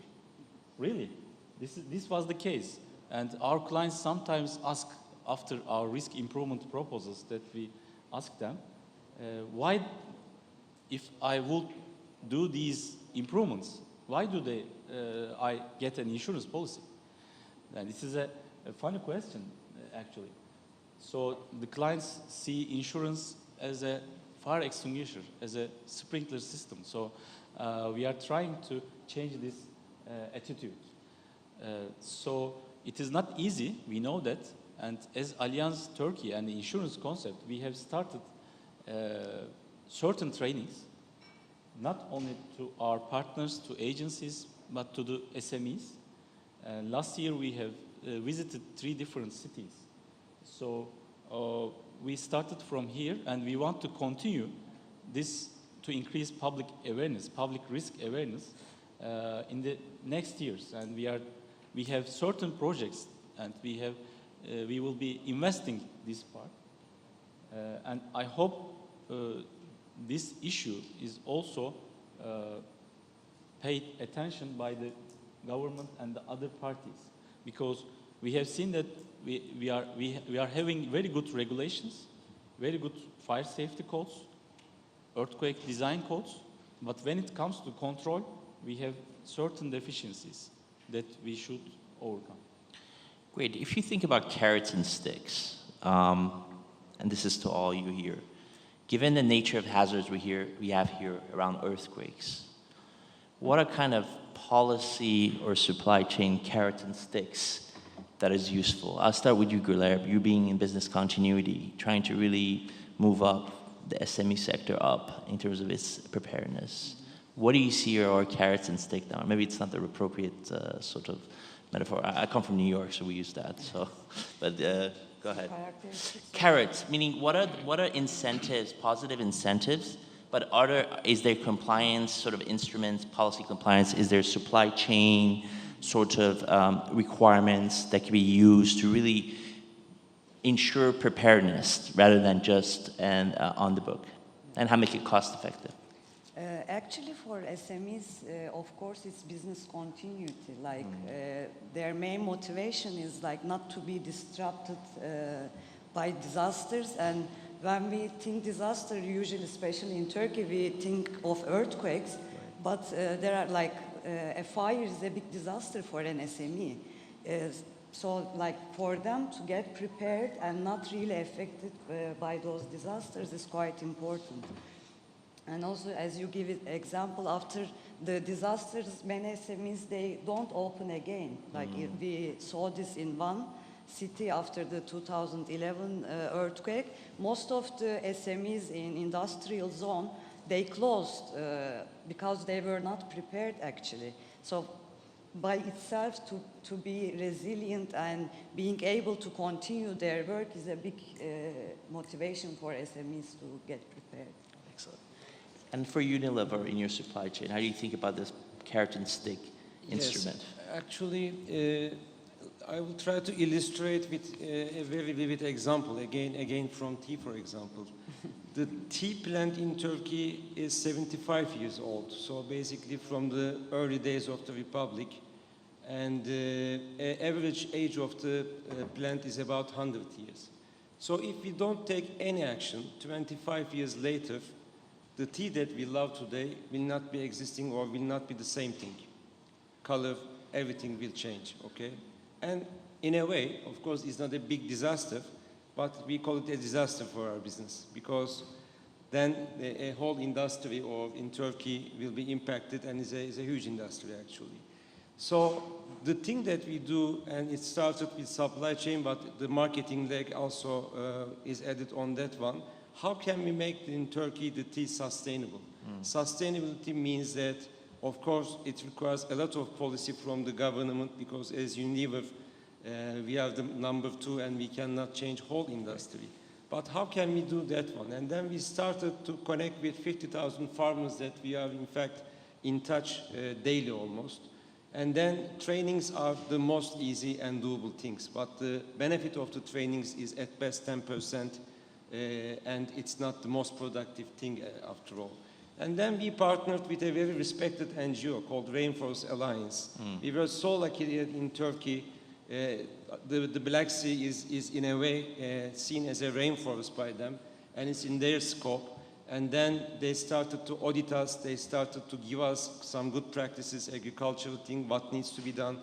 And then it's not only about the tea plant, we started that. What about the water? I mean, is there any contamination? What about the fertilizer that we use? So it's a whole chain. And then we put ourselves a vision that in 5 years' time, we'll make 100% of our tea sustainable in our 3 factories and also in our chain that we are buying teas from others. So we did that one. So as we did that one, I cannot say today that all tea is sustainable in Turkey, but at least we cleaned, in a way, our system, ecosystem. And my expectation that, can we do that as an industry? While doing all these, we don't use it as a competitive advantage and see that as a competitive advantage. It will be more meaningful if all industry do, and if we make 100% of the tea sustainable. Then you create an impact. That's a vivid example from Turkey, but of course there are many things. I mean, no need to say about the packaging, waste reduction, zero landfill applications. We have 9 factories in Turkey, and all of them are zero waste landfill. Not only factories, warehouses, offices that we have are the same. And almost more than 500 tons of packaging reduction. And we have a global commitment that by 2025, all our packagings will be reusable and compostable. Examples are many. Some of them take some really long-term solutions, if you call 5 years long term. But in order to keep our business going like we are doing last 100 years, if we think the next 100 years, and we have to do things differently. And they are sometimes seen by some people as a cost. Initially, yes, I mean, no need to deny that one. But in the mid to long term, this sustainability creates its own economy, the circular economy in a way, and it becomes not a cost, in fact, and it turns to a value. This is the beautiful part of that one. And the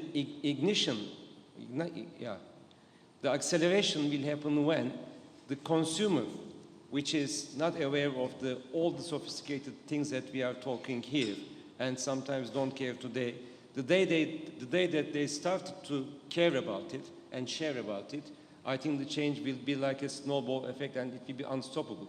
Because only the companies who have seen that before and been in that, in a way, trained, will be surviving. The other ones will have to join the club, or in a way, they will destroy themselves. Great example with the tea industry in terms of how to re-engineer supply chains. There's an opportunity for also innovation out there. Just give me an idea. I have a disaster-proof phone because I have small kids. You can throw it up, and that's happened many times. We need disaster-proof flax tea also. Now, coming to you, in terms of policy, how can we ensure better business continuity in Turkey? How can we create the right set of policy instruments that would enable, combined with business behavior that would enable, let's say, uptake on business continuity, more effective use of insurance? So it's actually to both of you, but I'll start with you. Go ahead. Sure. Let me follow up on Mustafa''s comment. I mean, is this working? Yeah.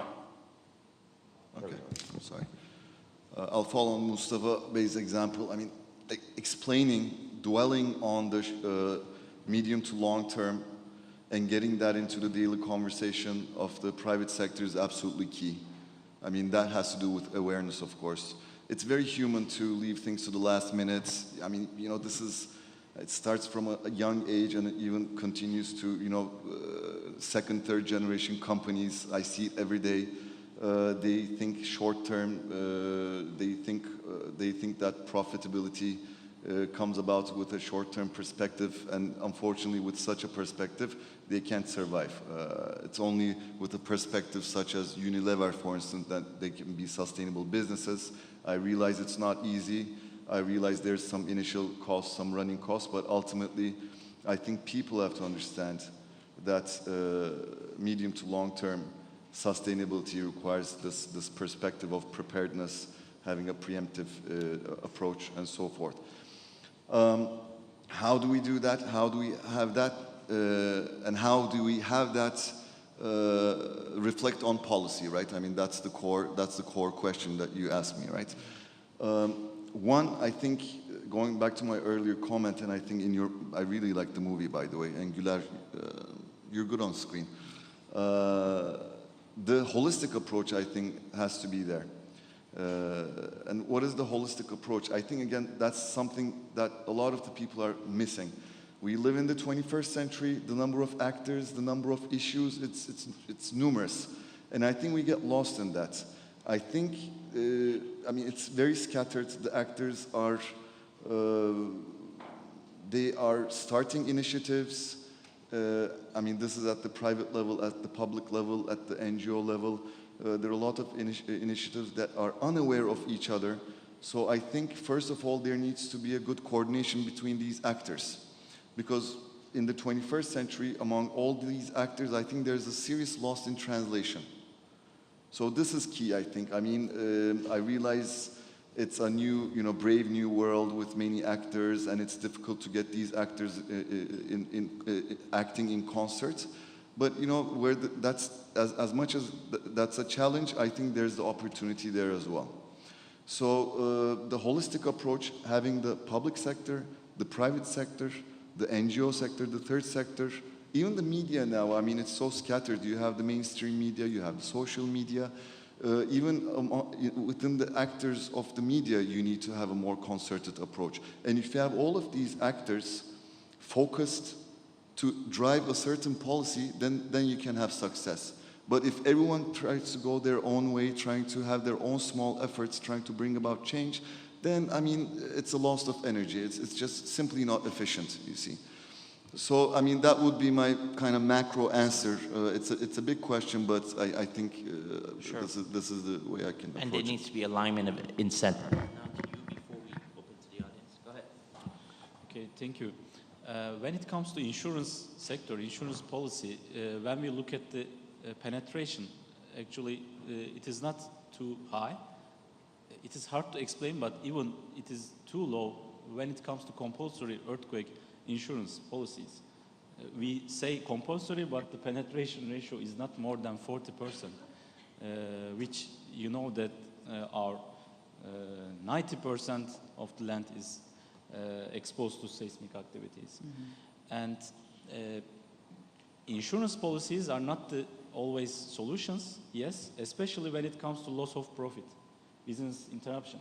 Generally, our clients, when they took the insurance policy against property, they thought that they are okay after a major fire, they can get their whole property monetary back. But when it comes to reputation, loss of profit, and also other legal issues, it is too difficult to struggle with these concepts. And I agree that we have a statistic that every 1/3 of the company that had a major fire cannot continue their business. So it is important to change this mind setting. So we try to spread this idea that we are not, as the insurer, here to only pay the claims. We are here to manage your risks. But the other important issue is we shouldn't be the one that saying the risks that you should accept. Every company, every client should have its own risk manager by its own factory, because they are the one which assess their risks very well.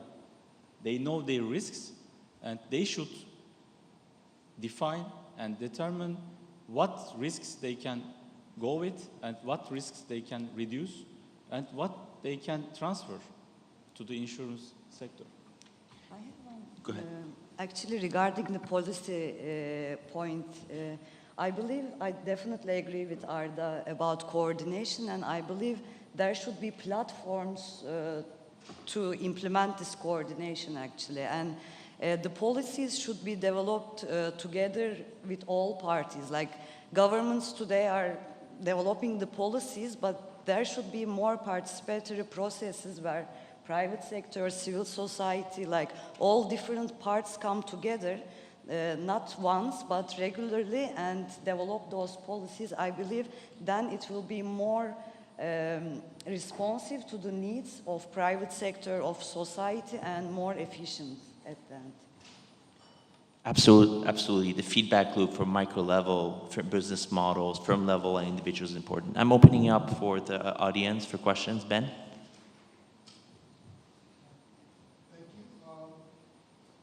Microphone, please. I'd like to thank all of you for really fascinating discussion and great presentations. First, I'd like to assure Mr. Eren that every UNDP country office has a business continuity plan, because if it doesn't, when the audit comes, the head of the office has some explaining to do. So you're preaching to the converted in this meeting. We appreciate the logic of what you're telling us. But I'd like to actually, if possible, address some policy issues that I think are implicit in some of the things we're discussing, but maybe it could be made a bit more explicit. We're implicitly, I think a lot of our discussion reflects the idea that the private sector, that's where the money is. So if we really want to do something as international development actors, we have to somehow understand the private sector to get access to the money. And I would like to suggest that if we take the insurance industry, for example, really the argument should be the other way around. When Helen Clark gave her remarks, she talked about, I don't remember now, 2 major natural disasters in which 95% of the losses were uninsured. One was a typhoon, I think one was an earthquake. Okay. And behind that 95% were hundreds of thousands or millions of people with ruined lives, small businesses that went out of business, people that lost their houses, just tremendous hardship. If that percentage of uninsured went from 95% to 75% or 60%, that would be a huge development outcome and a huge improvement in resilience for these countries. Well, how do we do that? This is about the development of the insurance industry in developing countries, right? In middle-income countries, primarily. Now, of course, in every country, it's different. There's a different history of insurance. There's different structures of the insurance industry. There's different regulatory frameworks, different relationships between domestic and multinational companies.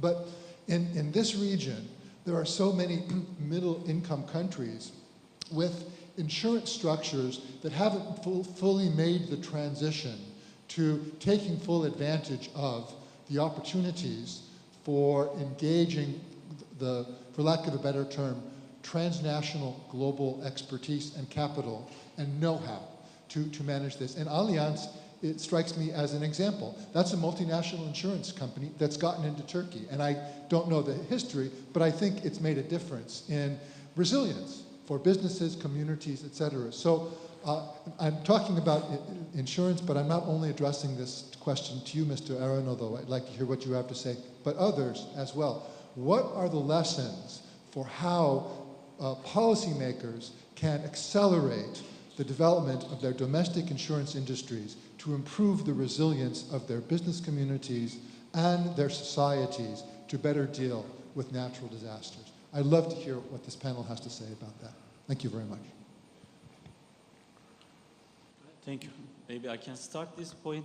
I try to explain that normally in Turkey we have improved regulations, improved design codes, and we are very much happy about this. And when it comes to, for example, earthquake, seismic design codes, we have been changing every 7 years. And after the 1999 earthquake, we have definitely reached the very sophisticated and the good design code.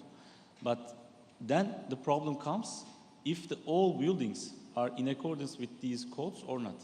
It is also valid for the fire safety codes. So I would say, as an answer, the control. Control mechanisms are very important. Yes, as insurers, we are trying to control this, but it is too difficult for us to reach all clients, all companies. So we need some support, especially from the government part. I believe the demand should be increased as well, like from the company's side, SME's side. There should be an awareness raising of the importance of this insurance and the benefits for their business processes and for their profits, actually. So if the companies are aware of that, then they will demand it more and they will request it. And then all the sector can be developed, actually, I believe. And also, beside control, control can be impactful to a certain level. There should be internal buy-in within the company where they really believe that this is beneficial for them, then it will change all the processes. So I believe like demand raising and awareness raising is quite important for that. The question was more on the insurance, but from the FMCG point of view, I think the core issue is there are some similarities, of course, but the government and the business and NGO, the interaction, this is quite a new modern way of doing the business, because in the past the silos were too big and the bridges between were almost non-existing. But today it's an imperative, getting an imperative. But of course, especially in that part of the world, I know a bit North Africa and Middle East region. I can also quote on experiences on that. This is extremely at the primitive stage.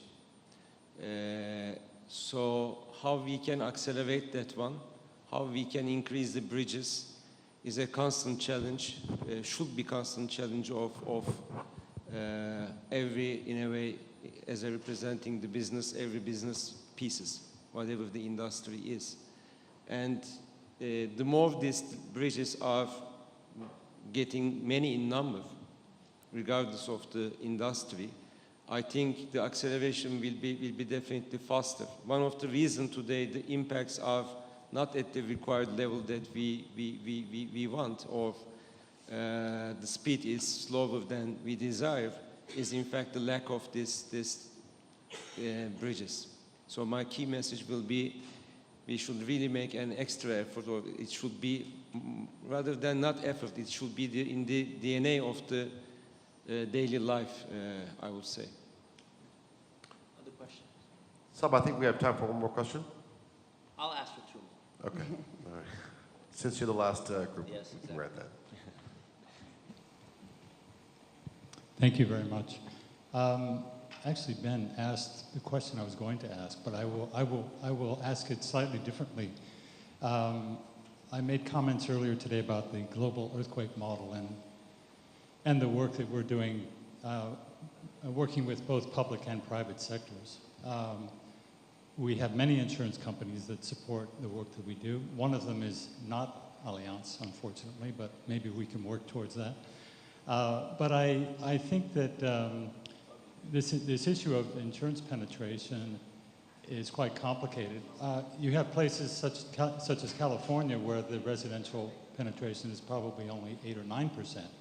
So even in areas where we tend to consider the building construction is relatively good, we have enormous problems in getting take-up.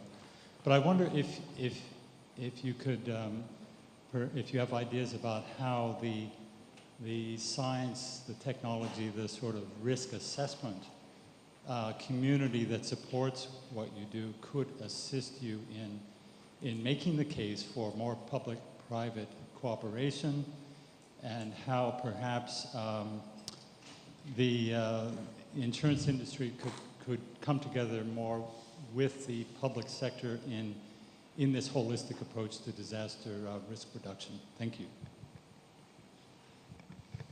This is also mine, Yes. I think, and if we have some couple of hours, I think I can gladly talk about this, because I have studied more than 5 years to create a model for earthquake PML calculation tool.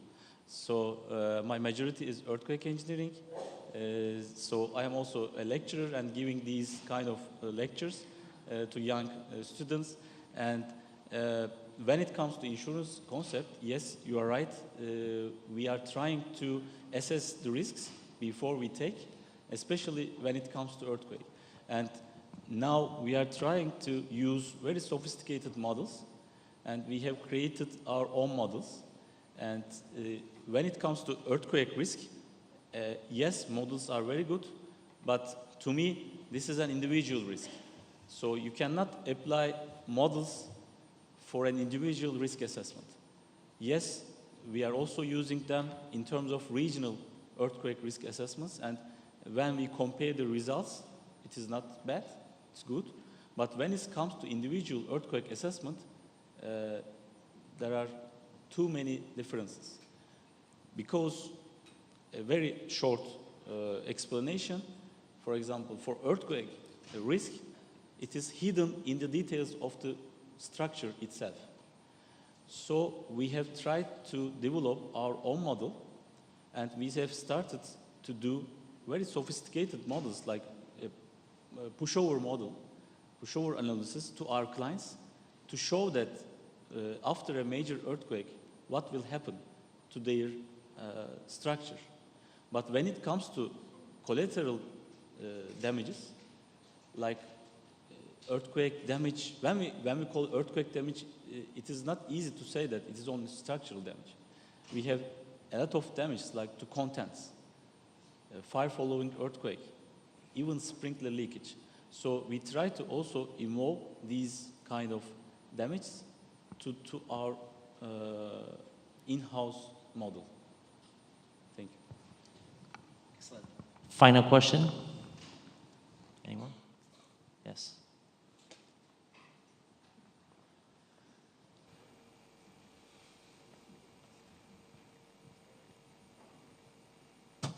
Thank you very much, Erkin Bekasibek of UNDP, Kyrgyz Republic.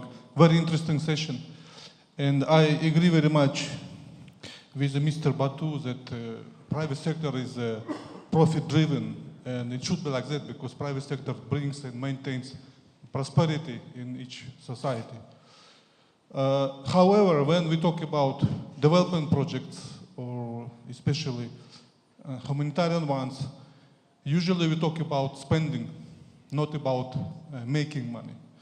So you already shared with us good examples on value chain, on insurance business. However, is there any concrete examples from your personal experience where there were such business opportunities for business which we don't see and which we may utilize in future in order to bring and engage private sector in such cases? Thank you. Yeah. Well, Sağlam Kobi has plenty of examples. We are facilitating Sağlam Kobi to engage our members so that they can create awareness and preparedness in terms of risk and resilience. There are plenty of bad examples, and one of which I'll repeat here.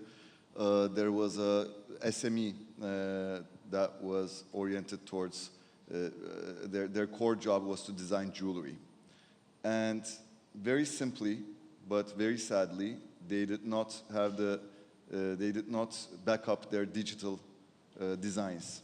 So there was a flood, and about 150 years of family designs have disappeared. So the bad examples, unfortunately, serve as good examples to SMEs. So, I mean, if this is, I believe I understood your question correctly, right? So short-term spending in the middle and long term will help your business. I mean, this is the main message. This is the core message that I think all business should understand. And if I may very quickly address the policy issue, which is also important from an SME perspective. Risk, resilience, corporate social responsibility, these are all fancy terms which are very, very, very abstract for SMEs. Cumulatively, we have to understand that SMEs generate more business, more employment than the big fish, right? I mean, if you have a cumulative, if you accumulate the SMEs, then ultimately, they're big fish. So that's why I think it's very, very important to get this message across to the SMEs. I mean, the big companies, the big fish, I mean, they have the resources, I mean, the financial resources, the human capital, human resources, to engage such issues as risk, resilience, corporate social responsibility, sustainability, development goals. But if you go to the common chap and SME, I mean, I don't think it really differs from Turkey to Europe to Asia to North America, South America. But especially in the middle-income countries, as the first gentleman has addressed, in the middle-income countries especially, the SMEs are totally oblivious to such concepts. And cumulatively, they're the backbone of the economy.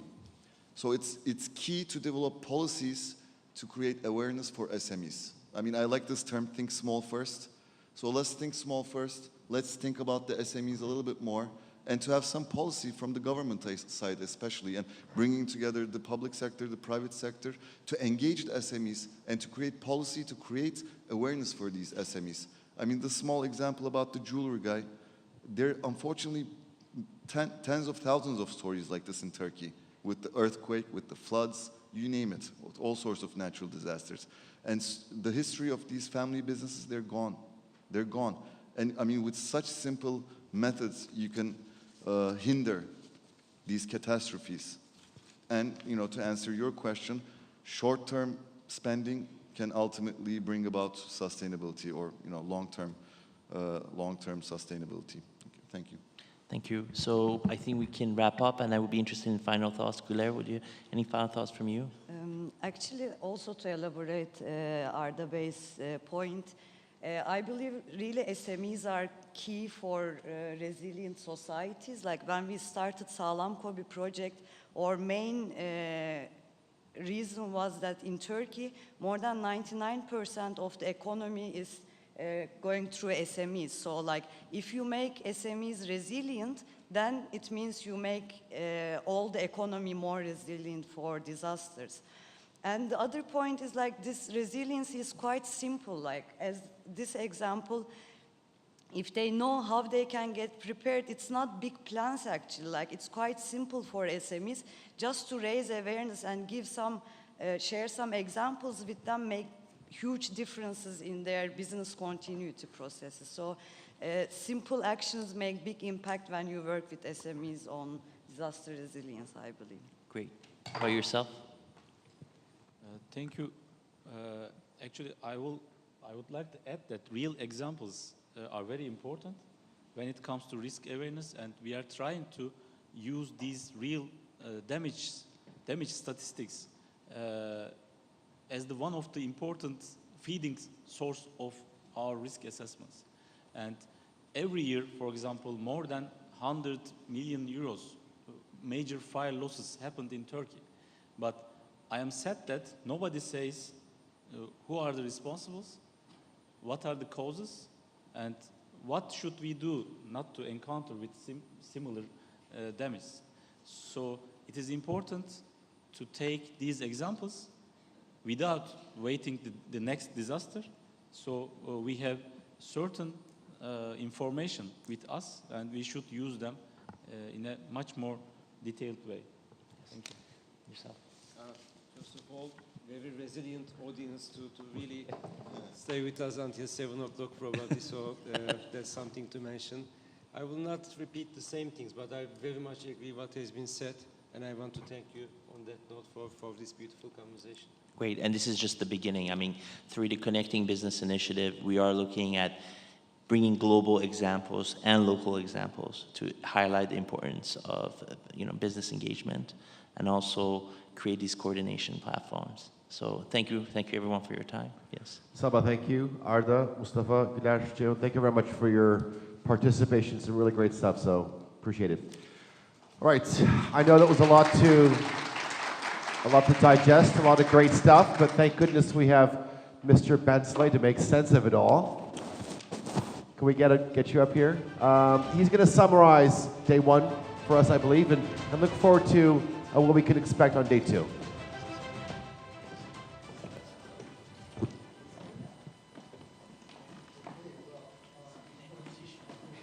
Can you hear me? Is the microphone working? Yes, it seems like it is. Okay, thank you. Well, mindful of the fact that a cocktail and dinner is about to begin, I will be very brief. And I'll try to sum up some of the day's most important, I think, initial lessons, and then talk about where we go from here. First of all, I'd like to thank all of you for your contributions, your participation. I think we really discussed a lot of interesting things and made some good progress in identifying what we can do to better position the international development community and our partners within and beyond the UN system along this development emergency humanitarian divide. I won't try to sum up all of the incredibly rich and fantastic discussions that we had, but I would suggest that much of the value added that can be found in today's discussion can be grouped under 4 headings and 4 bullets, if you like. And the first is there's no more business as usual. Clearly, there are some things that we're doing that work, that make sense, and we should keep doing them. But in a world of black swans, when things like Brexit and Trump and hurricanes and earthquakes, uninsured, happen with increasing frequency, and when climate change is accelerating, we need to be ready to respond in ways that we haven't always thought we would need to respond, be we governments, be we the United Nations, be we other regional or global actors, be we private companies. And that quickly leads to the second, I think, conclusion that comes from our discussions. The first is we can't act alone. We have to have integrated, holistic approaches. For governments, this means whole of government approaches, where it's not just the responsibility of the Ministry of Emergency Situations to respond. It's the Ministry of Emergency Situations, together with the Ministry of Economy, together with local governments. It's just as sustainable development implies an integration of social, economic, and environmental sustainability concerns, managing risk to sustainable development requires an integration of those same approaches. And it also involves cooperation with the private sector.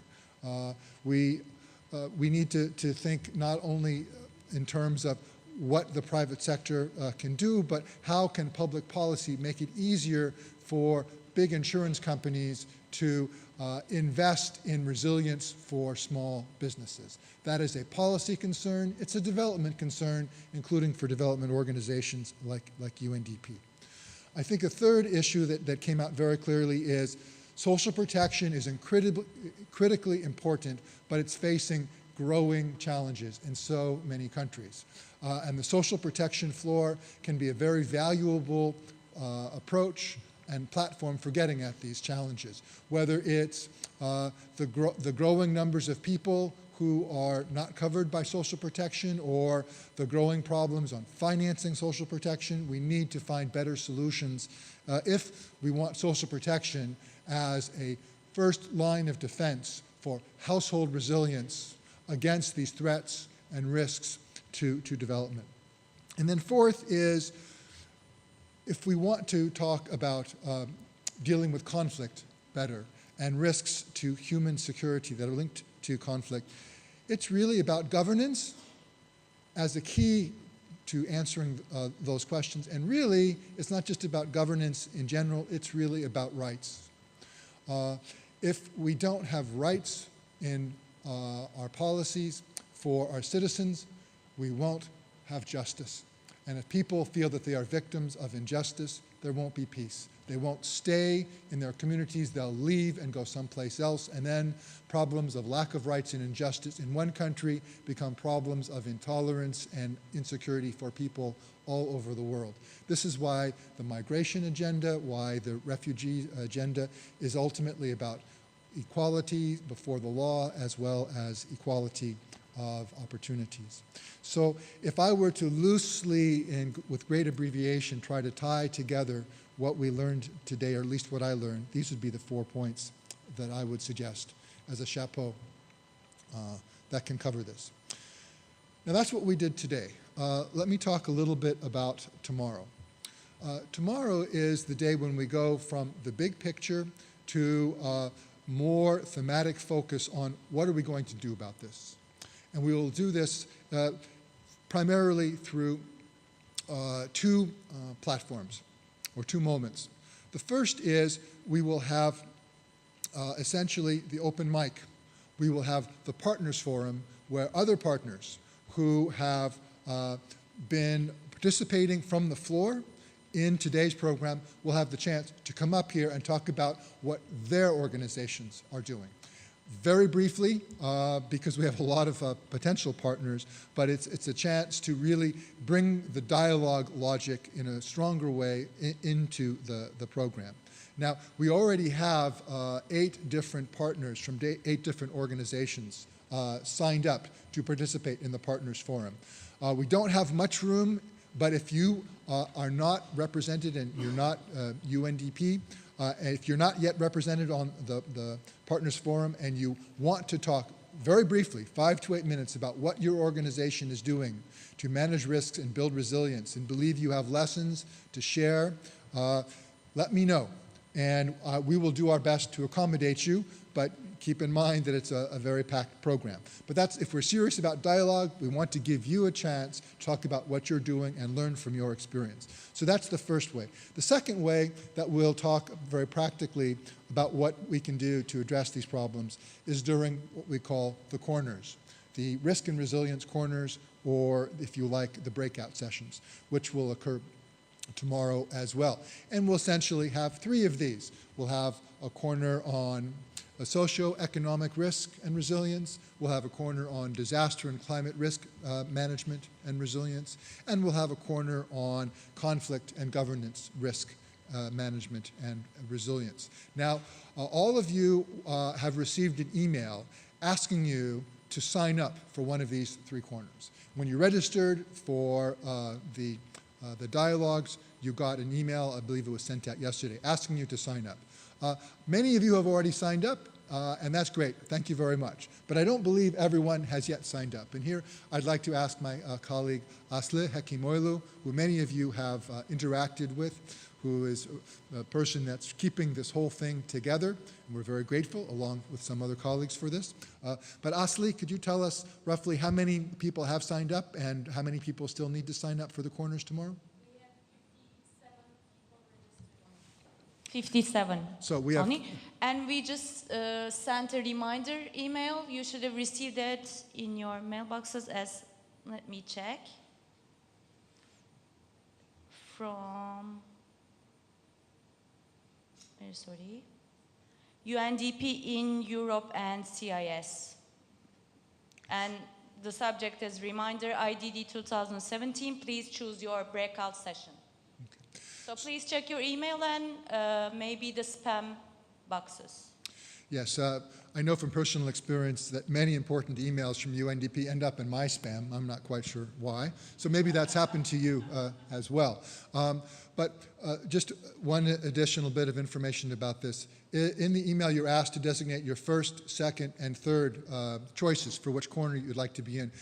You may not get your first choice, because we need to have, roughly speaking, some balance across the 3 corners. One of the corners will be in this room, probably the largest, and the other 2 will meet upstairs in smaller breakout rooms. So we need to a little bit thinking about the right numbers of people for the accommodations that we have. So tomorrow morning, hopefully when we start out, and if not in the first session and soon after, we'll share with you the corner decisions and locations and which corner you will be in. So that's how we will go from the big policy issues of what the problems are to what we're going to do about it. And then we'll conclude tomorrow with people reporting back from the corners to share the lessons with the plenary again from their discussions in the breakout sessions. So without further ado, I would like to thank once again all of you for your participation. I would like to thank the many people who made today possible, especially my colleagues Aslı, İlknur, and others who organized so much of this. I'd especially like to thank Ali Can Bey, who was a great master of ceremonies, mastered the ceremony very well. And I think we should all give ourselves a round of applause and then head to the cocktail and dinner. Thank you very much. Thank you, Ben. Thank you to all of you. We know that we had to cut some of the sessions short because of some time constraints, but hopefully, if you do have questions, you can actually meet up with some of the panelists during the dinner session and actually get a more intimate feel. So thank you for joining us. This concludes the content part of day 1. We have dinner, as Ben said. I will see you here at 9 a.m. tomorrow for the second day. Thank you.